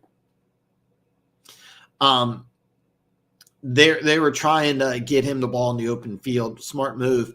George Karlaftis, 1.5 sacks, pushed Lincolnberg back into Tua. So we're going to get the rolling on the field here, what's going on here, and we'll see here because Dolphins have all 3 timeouts. This is very key to the Miami Dolphins, is that they're going to need to stop the clock. And they did win this challenge. Great call by Mike McDaniel because there's 6:59 left in this game. You need to score a touchdown, and then you need to force a 3-and-out or a turnover. The only way you win this game here, if you're the Miami Dolphins, is you got to score a touchdown on this drive, and it's taken way too long. They're going to put 20 seconds back on the clock here. It's 7:19 left in the game. Tuning in late, it's Kansas City Chiefs 26, Miami Dolphins 7. You got to score a touchdown on this drive. You got to score a touchdown here on this drive here. It's going to be 3rd and 10 here at the Chiefs 25-yard line. During the motion, Tyreek Hill to the bottom of the formation here. They're going to try to get him on a screen pass, and it's blown up by Trent McDuffie for a loss of 7. McDuffie read this like a book, and this is a loss of 7. What they did is try to do some window dressing, tried to get Tyreek Hill for a screenplay at the bottom of the formation here. For some reason, there was, okay, I see. What it was is that Chris Jones blew this up, so Tua had to pump and give Trent McDuffie some additional time here, but there's nothing you can do. That's not bad on Tyreek Hill. That's really not bad on Tua. It was just a great play by Chris Jones, who really made, even though Trent McDuffie is going to get the credit for the tackle for loss, so it's really Chris Jones. 4th and 16. This is probably ball game here as we are going under 6:30 in the game here. 4th and 16 at the Chiefs 31-yard line here. Trips to the top of the formation here. They're going to throw a little screen pass to Cedric Wilson. He's going to be tackled well short of the first down. This was a terrible play call. What they did is they had Cedric Wilson, Tyreek Hill, and Jalen Waddle at the top of the formation. They put Waddle and Hill on go routes, and then they had Wilson just run a 5-yard curl, and that was a horrible play call. Keaton, hit me up, and we'll see. I'll see what we can do about either Tuesday or Friday. We'll see what works out. Hit me up though. Hit me up, and I have to work Sunday and Monday, and I'll have my picks video out. But hit me up, and I'll get back to you tomorrow. So what I do is I have to work tomorrow, so I don't mess around with my phone because I don't want updates on the games. I'm going to DVR them. So. But I will get back to you. It'll just be really late tomorrow. Perry says the Finns need a quarterback, and they need to let Tua walk or put a first-round tag on them, see if a team will sign him, give him a choice, a draft pick or the other. So I agree completely. Perry. I don't think you invest $275 million. And by the way, the Chiefs fans are exiting a huge Arrowhead is now, I'm going to say about half full. The Chiefs fans are leaving in drones as that was probably ball game. Chiefs 26, Dolphins 7. Terrible play call. Terrible job using way too much clock. The Chiefs could literally just take 3 kneel downs right here, and that would work perfectly with the bad decision here. This was they used way too much time, and that was a terrible 4th down call. Yeah, I think you throw the ball in the back of the end zone. Taylor Swift is singing along with Travis Kelce's mom. Another Taylor Swift shot. 1st and 10 for the Kansas City Chiefs at the 22-yard line. 6:22 left here. It's going to be a handoff to Isaiah Pacheco. He's going to be stopped for a gain of 1. So, I would be, it's funny because the one thing about the Kansas City Chiefs is that they've often used the passing game to move the ball. It's something they've always liked to do. So you don't be surprised to see a pass, but here you get a 1-yard carry. If I'm the Chiefs, I just run the ball 3 times and punt. I have no problems. Actually, they're going to give them a gain of 2. The Dolphins are going to use a timeout sooner or later. They're just not using it right now. Patrick Mahomes is going to wait till about 2 seconds before he snaps the ball here. It's 2 seconds. It's going to be handoff to Pacheco around the left side here. He's got a little bit of room, but he swallowed up quickly. It's going to be about a gain of 3 here. So it's going to be 3rd down here as we go under 5:30 left in the game. So. They do. They Charles says it seems like the Miami Dolphins wanted to get this game. Yeah, they're going to use this is just comical. They used the timeout at 5:23, so they left about 20 seconds. They left about 20 seconds go, but this was just terrible all the way around. Taylor Swift needs to be There's lots of Chiefs fans that feel that. I want more Taylor Swift. I love it. I'm not a Taylor Swift fan. By the way, it's funny. Like there's several fans like turning around going, "Oh, it's Taylor Swift," and they're just showing Taylor Swift here during the whole timeout. She's waving at fans. I love the Taylor Swift thing here. Rashid Rice 8 receptions, 130 and a touchdown. Travis Kelce 7 carries, 71 yards. Patrick Mahomes 23 out of 40, 262 and a touchdown. Isaiah Pacheco 23 carries, 82 yards. CEH is going to enter the game here on 3rd and 5. Patrick Mahomes is going to go back to pass here. He's going to take a shot downfield here. He's got MVS, but he overthrows MVS here. So on 3rd and 5, the Chiefs take a shot downfield here. So at 5:28, the clock stops. Miami has 2 timeouts. So Perry, I really do. I'm looking at a team. I'm looking at a team that could use Tua. I'm looking at a team like the Denver Broncos who are not happy with Russell Wilson. The problem is that you have to find a team that wants to pay Tua, and I don't think Denver could. Denver would be, I think, a great spot for Tua in that Sean Payton offense here. Brexon Berrios catches the fair catch at the 29-yard line here. So 5:20 left here. We're going to see if the Dolphins can do anything. They're showing some shirtless moron here next to a Dolphins fan with a painted face. So that's fantastic. I think it's going to be Buffalo. Why do you think the Bills beat the Steelers? Bills just got the better team. I love Mason Rudolph. I don't understand why they were so reluctant even to make him the backup. I think it's a good move, by the way, not going with Pickett, but going with Mason Rudolph, who's the hot hand. But he has to have the game of his life in order to compete. But I like the matchup, though. The matchup is here's the Steelers got to win. They got to run the ball, control the clock, and that's kind of what you need to do. Another Taylor Swift sighting. She's getting along with it. She's just going nuts. The Arrowhead, the fans remaining are going nuts, even though it's about half empty. It's about half empty now. I think the Dolphins just want to get this over with. Do you, Wilson? I don't know the cap situation off the top of my head, but it will be just a matter of time. I predicted that Russell Wilson's not going to work with Sean Payton. I think that I don't know if they want to go with a veteran quarterback, if they want to draft somebody. Remember, Drew Brees was a veteran pickup, so they're mad because it's a salary issue, not a playing issue. But I never thought it would work out. I never thought it would work out with Russell Wilson and Sean Payton, and I it'll be interesting to see what happens with the Broncos and Sean Payton. We'll keep following this though. First and 10 for Miami Dolphins at the 29-yard line here. It's 5:20 left in the game here. Chiefs are showing blitz. They do bring a blitz here. And Tua overthrows Carcraft here.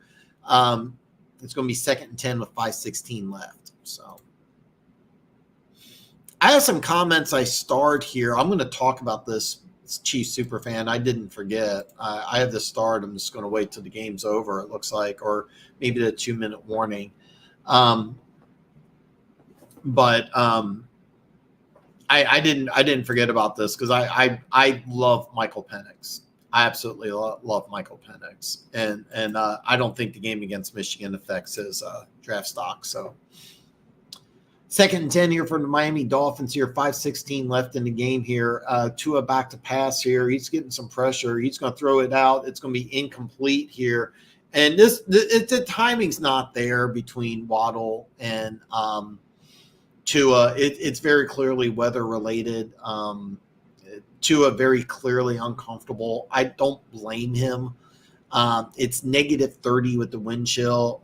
The Dolphins by the way, great job by the Chiefs defense here, but the Dolphins just look like they are you can look, they're showing the sideline here. The players just want to get this over and done with. So 3rd and 10 here for the Miami Dolphins. No backs here. Tua's going to drop this off here to I can't tell who that is. I believe that's tight end Smythe for a gain of 5. So it's going to be 4th and 5 here for the Miami Dolphins. We'll see what they do here. It wouldn't even surprise me if they punt and just, kind of. No, they're going to go for it. I mean, I'm kind of being semi-facetious there, but they're using way too much clock. Even if they convert, they've used way too much clock here. They're in the huddle, and the play clock's under 15. I don't know why they're not exercising tempo at this point. I think Tua is so visibly rattled that he can't do anything. They're going to snap the ball with just 1 second left on the play clock. Chiefs bring a safety and a linebacker blitz. Tua's going to get rid of it. I believe Wilson is in bounds here. It's going to be a first down, but it's 4:21 left in the game.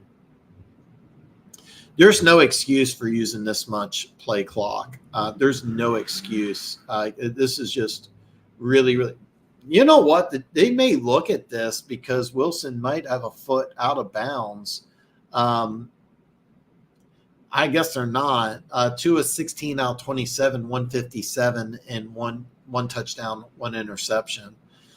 First and 10 here is we're 4:21 left in the game here. First and 10 at the 42-yard line. Tua is going to go back to pass here. He's going to drop it off, but he's not even close to Jeff Wilson, the running back. What they're doing is that this was just a dump off in the flat, and he wasn't even close. This is really, if I'm a Miami Dolphins fan, I am very visibly upset at how they're not going tempo and they're not letting Tua just navigate his own plays. Now, we're past the time where quarterbacks call their own plays, but a lot of times when you get in a tempo situation, you should have something different set up here. This is incomplete here. And Tua is very visibly rattled by the cold. Where do you think Russell Wilson plays next year? That's a great question. He's not cheap. Broncos are going to eat a lot of it. I could see a team like the Giants, who Daniel Jones isn't the answer. Maybe, I mean, it'll be tough here. The Giants is the first team just right off the top of my head because I think that would make a lot of sense. But Brian Dable is like young mobile quarterbacks, not older ones here. 3rd and 10 here, and this is going to be deflected, almost intercepted by Willie Gay, so it'll be a 4th down here. 4th and 10 for the Miami Dolphins, 4:09 left in the game. New York Giants, I mean, it's going to depend where some of these head coaches end up at. But there's a lot of different places he could go. I mean, Washington has an open quarterback position. Atlanta has an open quarterback position. It's going to be interesting. The first team that popped in my head was the Giants, but we'll have to see what happens here. 4th and 10 here at the 42-yard line here. Tua's calling for the snap here. It's going to be snapped at 0 here. Chris Jones putting some pressure on him. Tua's going to throw the ball, and it's caught out of bounds for a 1st down here. Very nice catch here by Jalen Waddle for a gain of 15. Oh, I love it. You know, actually, I think he would. I think he would. That's another team that has an interesting quarterback situation because Kirk Cousins is injured, no longer under contract.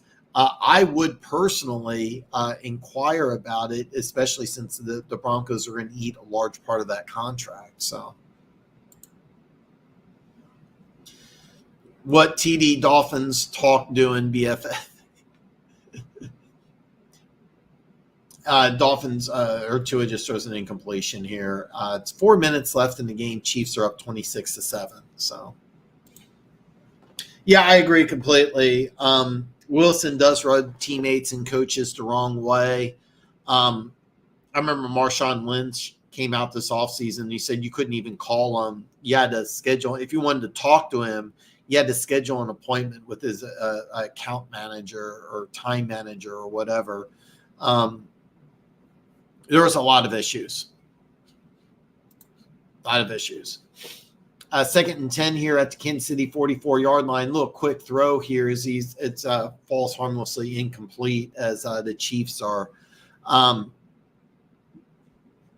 It's kind of funny because the Chiefs really aren't playing a prevent defense because even though the Dolphins have all the speed, they are not scared about Tua throwing the ball downfield, and the Dolphins are doing a lot of dinking and dunking here. And like I said, Tua is very clearly, visibly rattled. By the way, this is severe. It's -30. It's severe winter weather.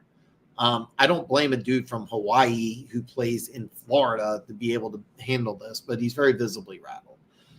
3rd and 10 here. Chiefs bring a safety blitz here, and Tua's going to throw this way out of bounds here. He throws this into the stands here as the Chiefs brought pressure and literally threw this into the stands here. A Chiefs fan wearing I can't tell if that's a Jason Dunn or a Tony Gonzalez jersey. Seriously, normally, that's kind of funny. I'd love to talk about that in a little more detail. But here's the deal: the Chiefs aren't playing a prevent defense because they're not worried about Tua throwing the ball downfield. And if I'm a Dolphins fan, I would be really worried if I gave 250 to 300 million to a guy who is. I mean, I get it. It's bad weather. 4th and 10 here. Chiefs are putting pressure on. Tua's going to throw the ball downfield here. This is I thought it was a catch. It's incomplete here. This is ball game. 3:44 is left in the fourth quarter. Chiefs are going to take over on downs. They may look at this again, but no. Okay, never mind. The first camera angle looked decent, but they tried throwing the ball to Tyreek Hill. It's incomplete. This ball game is over. 3:44 is left. Basically, Chiefs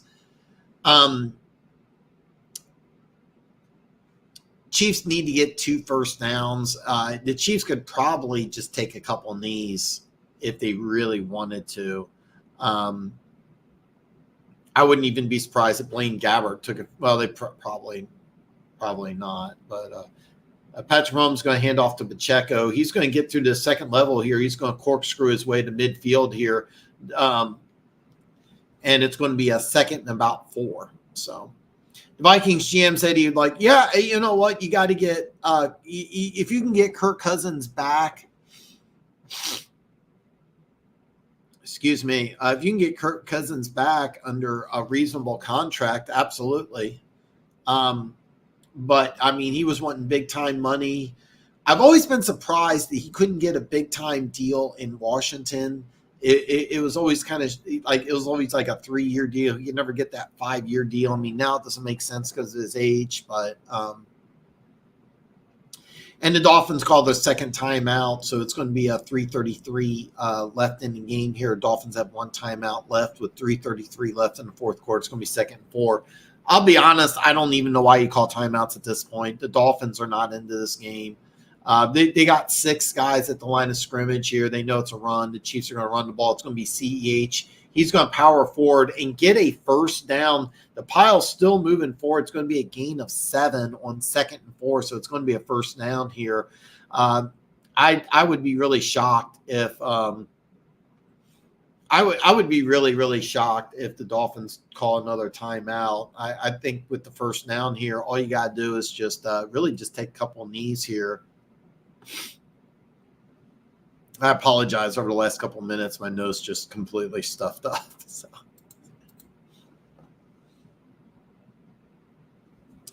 Do you believe the ex-Cowboys running back that plays for New England now will be traded to another team? If I'm correct, it was a 2-year deal. I'll touch base on this after the play here. It's a 1st and 10 here. CEH is going to just be tackled and stuffed at the line of scrimmage here. If the Dolphins don't call a timeout, the game, it'll go all the way down to the 2-minute warning. The Chiefs do not have to run a play before the 2-minute warning. Let's see if the Dolphins call a timeout or not. I think if Bill Belichick goes to it, Bill Belichick raved about Ezekiel Elliott, by the way. I mean, he just raved and raved about how much he liked him. And it wouldn't surprise me if he ends up going out to wherever Belichick. Belichick really loved the dude. And he played really well in New England. Despite the record, he looked really good. Keep in mind, he was going to be used as a backup, change of pace to Ramondre Stevenson, who Patriots fans just really love. This is a back with a lot of talent, but he couldn't stay healthy. Missed something like 10 games this year, where Ezekiel Elliott was not meant to be the main ball carrier, ended up being it. So if Bill Belichick, I predict he's going to end up in Washington. Washington has 2 good running backs, but one of them may not come back. I'm drawing a blank on the guy's name. The played receiver at Memphis, number 24. I'm drawing a blank on his name. So sorry, my nose just got really stuffed up over the last 20 minutes. My nose just So they're saying it's a game time temperature of -9, feels like -28. It is just beyond freezing. Chiefs are going to line up in the pistol here. CEH is behind Patrick Mahomes at 2nd and 10 here. It's going to be a handoff to CEH. He's going to go forward and be tackled down after a gain of 3. So it's going to be 3rd down here. It's going to be a 3rd down and about 7. I don't think the Dolphins are going to call their final timeout here. Fans are exiting in mass now. The stadium's about 3/4 empty. And I don't blame guys for leaving early. I don't leave early myself when I go to games, but that's just me. They're going to snap the ball with about 1:15 left in the game. So they're just letting the clock go down. Patrick Mahomes isn't going to snap the ball to about 2 seconds, which will be at 1:15. CH is going to go around the left side here. He fumbles the ball. The ball is hit, fumbled, I believe recovered by the Miami Dolphins. So the Dolphins are going to take over after the fumble with 1:08 left here. Dolphins are going to get the turnover that they needed much earlier, but I'll be honest with you, I don't even think the Dolphins offense wants to. CEH was just running the ball. Just, hey, look, nice play by the Dolphins defensive back. His helmet hit CEH's arm. Ball just popped up in the air. You know what? Keaton Talk Sports is a Patriots fan. He wants to come on next week. If he's able to come on, we'll find out. Tyreek really said Tua is better. Mahomes should have stayed in KC. Well, it's funny because thanks to the trade, we were able to get a lot of really good draft picks that really built things up. The plan was to re-sign him, and then Devontae Adams got traded to the Raiders for all that money, and Tua's like, why am I making $5 million a year less? And so they worked out the trade. I'll go in that detail a little more. 1st and 10 for the Miami Dolphins here, 1:08 left in the game here, and they're going to throw a little screen pass to Devin Archain here. He's going to come up, and he's going to stay in bounds. I don't think they really are concerned with trying to score, trying to win the game. They're just trying to run the clock out here as he stayed in bounds. He could have gone out of bounds. He just stayed in bounds here. Tua back to pass here. No throw out here. It's going to be incomplete here. 2nd and 10 with 39 seconds left. So, yeah, I mean, if he wanted to win, he would have stayed in Kansas City. I have no problem with him. Somebody commented that like, oh, it's only an extra $5 million a year. You have to understand it, and hopefully Tyreek Hill manages his money wisely. But it should be generational wealth that he's accumulated. His grandkids shouldn't have to work if he invests it correctly. 2nd and 10 here for the Dolphins. Tua back to pass. It's going to be caught at the middle of the field here. Chiefs are trying to strip the ball. Carcraft gets a 1st down here. The clock's still moving. The Dolphins are now going no huddle. Why they didn't do this earlier in the game, I have no idea. This is just a bad move here. And a nice hit here, but Smythe stays up, but it's tackled after a gain of 3 here as we go under 10 seconds here. Smythe gets up limping. It was a good hit here, and the Dolphins are not going to run another play. This game is over. We have a final in Kansas City. Chiefs 26, Dolphins 7. We're going to see what happens here. We're going to see what happens. Tyreek, Dan, I said before, right drafted, he's every bit of Brandon Ayuk. That's what he's playing like. That's what he's playing like. He had a great game, really great game.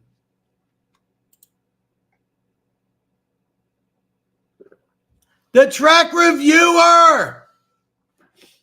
Congrats on with the start booking your tickets to Buffalo. Hey, you never know. You never know, but that's my prediction. My prediction is Chiefs Bills. I don't blame players either, man. And Tyreek Hill, he should be. Tyreek Hill has generational wealth, like his grandkids should not have to work. So I like that the players are still shaking hands after the game. Kudos to the Dolphins for, it's brutal weather, so them shaking hands here. Very nice of Andy Reid taking the interviewer inside here. And Tua's still out there shaking hands. Class act by Tua. Shaking hands still outside. Shaking hands with a lot of Chiefs players. Very classy on Tua. I love Tua, by the way. I just don't know if that's the long-term move. Tua's shaking hands with every Chiefs player he can. He's going up to Chris Jones, giving him some love. By the way, what class act Tua is. What a great young man. I wouldn't give him $300 million. Some of these comments here that I starred, I'm going to talk. Who takes Penix in the draft? There's going to be a lot of talk, but I think there's a good chance Penix may leapfrog Jaden Daniels, but I think we're going to see a Jaden Daniels meteoric rise into the draft. I'm looking at teams 10 through 14 in the draft. Right now, the way the draft is, the Jets pick 10th, the Vikings pick 11th, Denver picks 12th, Raiders at 13, and the Saints pick 14th. And I think any one of those 5 teams could take Penix. Because I think what you're going to see is Caleb Williams probably go 1. I need to watch more Dre May. He could go 2, 3. He'll be a second quarterback. And then at number 3, the third quarterback could be Jaden Daniels. I think Penix is really going to skyrocket up the board. Some people think that his draft stock took a hit after the Michigan game. I don't think so. It would not surprise me if the Jets at 10 is a surprise. But I'm looking at Minnesota at 11, Denver at 12 could potentially trade up. And when I look at trade up, I'm looking at Tennessee at 7 is a team that could trade down. Arizona at 4 is another team that could trade down. It'll be very interesting to see. I think Atlanta at 8 could potentially stay there. I'm looking at the Chargers at 5. You could see like an 8-5 trade, but if I'm Atlanta, I'm looking at maybe taking Atlanta's a team could also trade up to 1, but there's a lot of teams that could take Penix. But I don't think I think Penix will surprise people.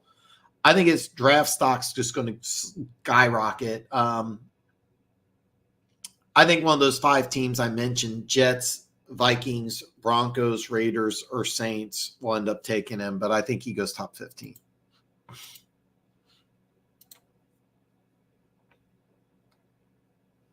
Oh, God. I'm Troy Franklin. I haven't watched too much of. Rome Odunze. Rome Odunze is my draft crush. I love Rome Odunze. I'm not going to do a big board this year, but if I did do a big board, I would go Harrison 1, Alt 2, Odunze 3. I think Odunze is that good. I think Odunze may have a better pro career than Harrison. I mean, there's a lot of factors involved, but it really wouldn't surprise me. Troy Franklin, I don't know too much about. A lot of people think the Chiefs are going to make a big splash in is going to make a big splash in. I don't think so. I really don't think so. I think the Chiefs are going to wait. I think that they'll wait till the second round. By the way, the last 2 years, the Chiefs have drafted a receiver in the second round. That's kind of what I see. What team may fall in love with Daniels?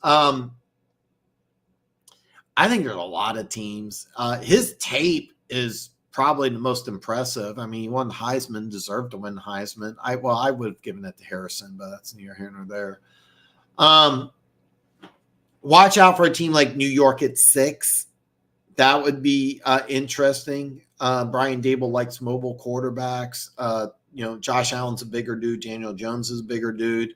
But this is a guy that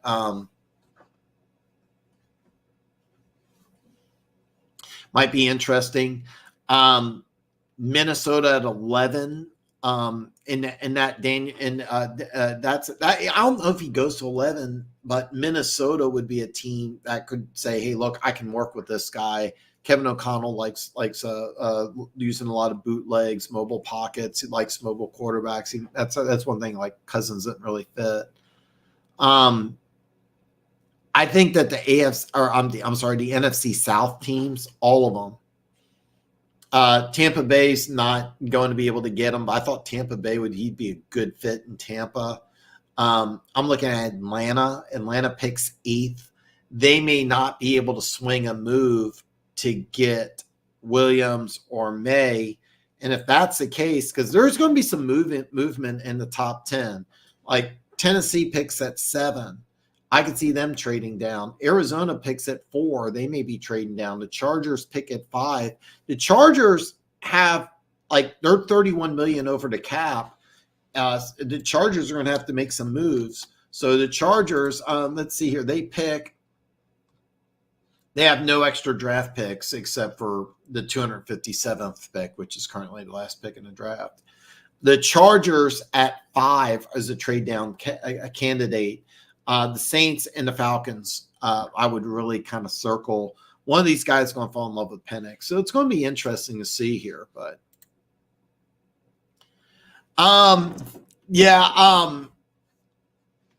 so it's by the way,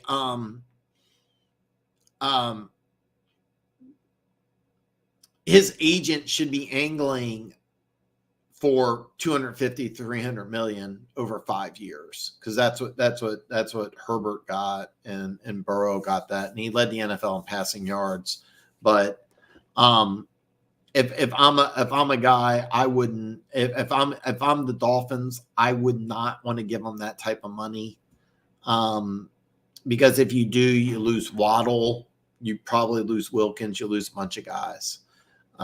It's going to be a very tough decision on what Miami's going to do. I had a Dolphins fan come on when the Chiefs played the Dolphins.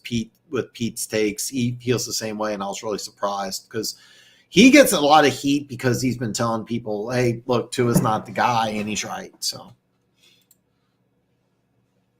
I would like to see Buffalo trade out of the first round, get a second and a fourth. Buffalo's definitely a team I could see trading down. I think Detroit. I've said this. A lot of Lions fans disagree with me, but Buffalo. I'm using Draft Tech, so they have them picking 29th. So it's 29, 61, 100, and 130. But they have 2 picks in the 5th round and 3 picks in the 6th round. One thing Buffalo has been creative about doing is moving picks around in later rounds. I would like to see Buffalo do that. There's going to be a few teams, and I'm looking at a team like maybe Carolina doesn't have a first-round pick that could get into that late range where Buffalo's picking and get themselves a wide receiver. So I believe the Chiefs are going to let go of MVS and sign Michael. I think Michael Pittman is going to be a very popular name. I think he's going to be too expensive for Kansas City, but I think I would love to have Michael Pittman Jr. in Kansas City. I think he's going to be too expensive, but MVS is not going to be with the Chiefs next year. But Michael Pittman's going to be a very popular name. If I'm the Colts, I try very, very, very hard to sign him, but I would be shocked. So Penix would be an absolute perfect fit for the Vikings. He's athletic, he's big, he's got a huge arm. I think he'd be a great fit for the Vikings. Vikings pick 11. There's a chance that they may not even have to trade up and get him. But if you see by the way, in last year's draft, quarterbacks went 1, 2, and 4. There's a very good chance you'll see something like that this year. I'm looking at Tennessee at 7, and I'm looking at the Chargers at 5. But Penix would be an excellent fit for the Vikings. It'll be I think Minnesota. I made the case that Minnesota should have went quarterback last year, but this year I think you have to go quarterback. Here's the problem: is that they don't have a 3rd round pick. I forget who they made a trade for. They don't have a 3rd round pick in this year's draft, so giving up draft capital again is going to be hard. But if Penix is available, if he's available at 11, I would 100%. That would be my move. You may have to trade up to get him though, because I really do. I think you're going to see. I think seriously, I think Daniels is going to skyrocket through the draft.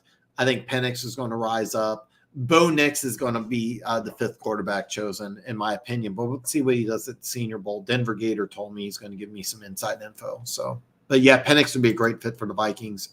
Kansas City versus the Bills will be a good game. I, like everybody else in the whole world, am pulling for Pittsburgh.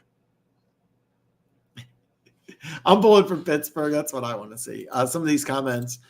I wouldn't be shocked if the Cowgirls lose Aaron Jones. Yeah, I talked about this. I fully expect if Green Bay wins, they have to run the ball. And you're right. Jalen Reed is balling. It ended up being I thought it was a reach in the 2nd round. Ended up being a real good pick. If the quarterbacks in the draft show out, there could be a high. Yeah, I got 5. Bo Nix will be number 5. There was talk about somebody else being the 6th, but I think it's just 5. So. Slasher, congratulations. Congratulations. That's awesome. I'm really surprised Slasher said this. If this team doesn't win because of Sirianni, every single week it's either offense or defense bailing the coaches out, and after the short rest, weeks caught up to them all. They just crashed. I am really surprised that people feel that way. Yeah, Jordan Davis is actually been a pretty decent player. I mean, when you draft a defensive tackle early in the 1st round, you want to get more sacks, but no, he's being asked to do what he does. Earlier, Perry said, I think Philly's head coach needs to hire. By the way, Frank Wright was with the Eagles organization. It wouldn't surprise me at all if he comes back. So that's kind of what I see. That's kind of what I see. So, yeah.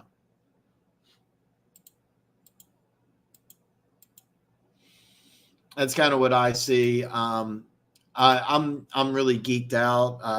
I'm just kind of overjoyed here. It's such a great thing to watch my Chiefs win. We got some good games coming on tomorrow. Unfortunately, I will not be on doing it live. But I will be live Tuesday, and Tuesday I'll be doing play-by-play, and I'm sorry, Tuesday I will be live. Keaton Talk Sports joined the chat earlier. He said that he may come on. Keys has been doing something during the week. He may or may not be on. I've been trying to get time to get Luke G of the Luke G Field Review on. So Tuesday, I may or may not have some guests coming on. We'll have to wait and see what happens. But my picks video will be out. If you hit me up on social media, all my social media links are below. I'm still fighting with Facebook, so I don't have a my Facebook is still disabled. My fan page, Dan Talks Football, you can go on it. You can comment. I cannot access it, unfortunately. My Facebook account's been deleted completely. I've got they deleted it on Christmas. I've been sending them emails. We'll have to see what happens. But as of right now, I'm only on Twitter and Instagram. May or may not join TikTok. I haven't decided. I'm overjoyed. We got some really, really, really good games coming up tomorrow. Because I do have to work tomorrow, I'm not going to be able. I don't check my social media because I don't want to get updates on the scores. So that's where I'm at. Chad, thanks, brother. I really appreciate it. I hope that you guys enjoyed doing play-by-play and reaction live. Next year, I'm going to have graphics, and I will be available. And whenever it's announced, I'll have the live stream set up sooner, and I'll try to get it out there sooner for next week. Whoever the Chiefs play, hopefully it's a home game against the Texans. So let's see what happens here. I think Audric Esteen is the most well-rounded back in the draft. It'll be interesting to see who takes Frank Gore Jr. Esteen, I don't think, has a first-round grade. I want to see what he does at the combine. Frank Gore Jr. is a guy I've been kind of low key following. I think I heard 5th round grade on him. Frank Gore Jr. or Frank Gore Sr. was one of my favorite players. I did a list of top 10 running backs of all time. If you go through my playlist, you can find it. But check it out. Frank Gore was left off the list. Spoiler alert, so is Curtis Martin. And those two guys it was really hard to leave those guys off my list. So, I do think so. The way the Chiefs are set up, CEH is probably not coming back. I fully expect the Chiefs to draft somebody, just not early. You brought up Braylon Allen. I love this kid. I think that with a good combine, he could surprise and go first round. I really, really believe that. And I'm looking specifically at Tampa Bay. If they keep the team intact as far as wide receiver, Baker Mayfield, Braylon Allen, it wouldn't surprise me if you draft him in the first round.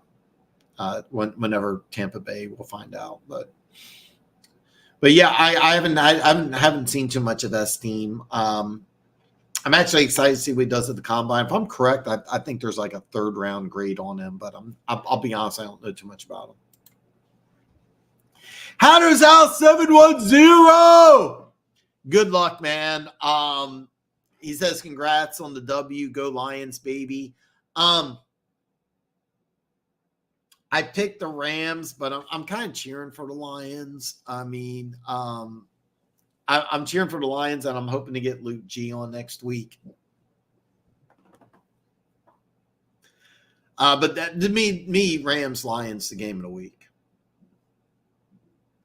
I'm so excited. I really am. I'm just kind of bouncing off the walls here. I'm trying to keep it cool, but I mean, I'm literally just bouncing off the walls. I'm just so excited about the win here.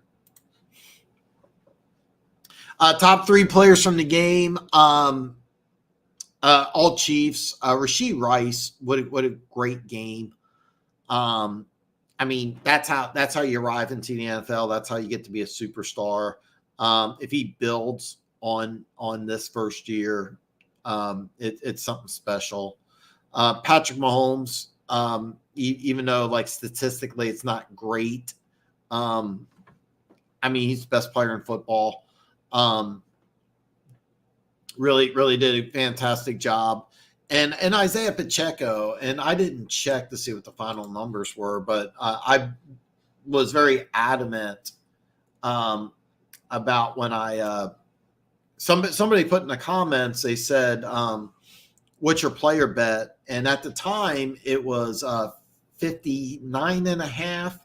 And I said, take the over on that. I also said, take the over on Travis Kelce, who's, I think it was like 59.5 or something. But bottom line, my players of the game, Rashee Rice, Patrick Mahomes, and Isaiah Pacheco. I really don't have any players in the game for the Miami Dolphins. Some of their defensive players played really well. The Dolphins just littered with injuries. I don't blame the Dolphins, and yeah, absolutely, just not in the first round. But I absolutely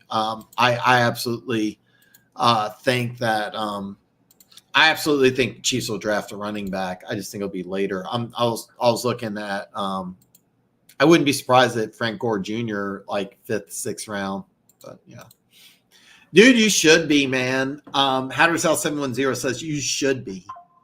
You absolutely, positively should be. I thought I had my phone shut off. I guess I don't, but I'm not popular enough to be called during the game. I thought I had the silence on. I did not. I just got a notification on my phone. Very interesting. You should be. That's game of the week. Game of the week. But yeah, I love this game. It's the biggest game. Great storylines. If you believe that the NFL does that stuff. I don't, but somebody posted somewhere that it was it was set up by the NFL, so it'd be a golf Stafford. And I was like, no, I don't buy that. But yeah, I mean, what a great game! I would be. I think the Silverdome's going to be rocking, and it's going to be a great. I want to see a good game. I'm cheering for the Lions, but I did pick the Rams, and I hate being wrong. So, but yeah, I'm cheering for you guys. I can see Aldrich S team going to the Raiders or Kansas City because Buffalo does not seem to draft players from Notre Dame. I didn't know that. The last player Buffalo drafted from Notre Dame was center Dusty Ziegler in 19. I did not know that. I want to argue with you, but I'm going to assume that since you're giving out specifics that you're correct. Bottom line, So the owner, Mike Brown of the Bengals, has been public, and he's the only owner who says this publicly. Like, I like in the first round, I want to draft a player from a big school. I don't want to draft small school players. But there's a lot of GMs and coaches that would prefer to draft players from bigger schools. There's less of an adjustment. Some teams like drafting players from smaller schools. They feel like they have the infrastructure to have them grow. A lot of teams are really just whoever's the best player. It's an old scouting statement. You scout the player, not the helmet. And a lot of times you get wrapped up in a player because he goes to a specific school, and you don't actually look at the player. Like a running back, if he gets a 10-yard run because the offensive line blocked everybody for the first 8 yards, how impressive is that versus a running back had no blocking on a play and had to earn 3 yards? Those things come in handy when scouting. One thing I'll listen to something about Nick Saban. Nobody ever called a Nick Saban player raw. I mean, that was kind of a neat thing about an Alabama coach players. You're getting somebody NFL ready. There was some talk earlier in the chat about the Georgia players, but I think Georgia's same thing. It's like they come into the NFL ready. You can say, hey, look, they're not that good or bad or whatever, but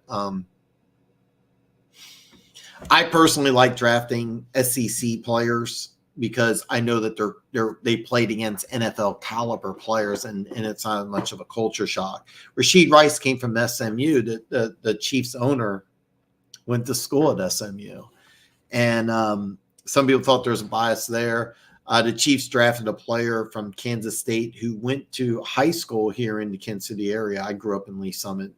FAU played high school football in Lee Summit, but my point is, like, the Chiefs drafted a local kid, and I think it's because they are hosting the draft this year. That might have had something to do with it. I did not like the pick, but I love the Rashid Rice pick. And if you're wondering, FAU didn't even play. I think it was a healthy scratch, which is not good when you're a first round pick. So, but I didn't know that about Buffalo. That's really weird. That's really weird, but I would be shocked if it was like an anti-Notre Dame thing. So, yes, we'll have this Tuesday. Keys actually sent me a list of where he was expecting Belichick to go. I can put that up on next Tuesday and Friday's show. I don't know when Keys is going to join, but he has some input on this. I've been following this. Yeah. I personally think he's going to Washington. That makes the most sense to me. But we'll have to wait and see. But yeah, absolutely. Since '96, the Bills have had a new owner come in and maybe 5 general managers. And I that is just really bizarre, and I think it's just an anomaly. I would be really shocked if there was something anti-Notre Dame. But I mean, seriously, Notre Dame puts a lot of players in the NFL. I think that's really unusual. I kind of want to go back and look at all Buffalo Bills drafts. But it's kind of funny because I remember I was paying attention. Devin Singletary, he went to FAU, Florida Atlantic. Josh Allen, of course, went to Wyoming. I'm trying to think here. This year's draft, first round pick, you traded down, if I remember correctly, or did you trade up? I have to remember, but anyways, from Utah. That was a steal. I thought Kincaid would easily go top 20. So, but Buffalo's a team traditionally have drafted usually smaller school players, but I don't think that's really weird. That's really weird. I didn't think about it until like we started ranting, but they do go more lower, smaller school guys. So very interesting. Good luck against Pittsburgh. I think it's going to be a good game Monday. I mean, the weather here in Kansas City, the way it is, Chiefs fans are like, really cancel it for weather, but it's worse there. Traded up 2 picks. That's right. I was thinking you traded down, but you're right. You traded up, and the way the draft was going, I was really hoping the Chiefs would get him. And Dalton Kincaid was one of my major draft crushes. I love Dalton Kincaid. Love Dalton Kincaid. All right, guys. I'm going to wrap this up. I'll be live Tuesday. I'll have my picks video out Tuesday. I'll have the live stream set up earlier in the week for the Chiefs, whoever they play, whenever they play. Possibility of guests Tuesday and Friday. I'll have to wait and see. My social media links are below, but what I'm going to do, since I have to work tomorrow and Monday, if you hit me up on social media, I'm probably not going to answer till after I get home off of work, and then I watch the games. So, because I'm not going to play on my phone because I want to be. I hate knowing the score of the games. I hate knowing the outcome before I watch the game. So, any final thoughts, questions, comments, concerns, anything at all? Let me know, and let me know right now before I get off of here. By the way, you can always DM me. I have an old email set up when I was the Dan Show. That's still a valid email. I just don't use it very much. It'd be much better if you just hit me up on social media. Even though I'm not on Facebook, I'm still on Instagram, and I'm on Twitter or X or whatever the fuck it's called. But anyway, guys, I'm out of here. You can hit me up on social media. I will be on my phone later tonight. Just tomorrow, I'll be MIA until after the games are over. So thank you so much for joining me, and I hope to see everybody back on Tuesday.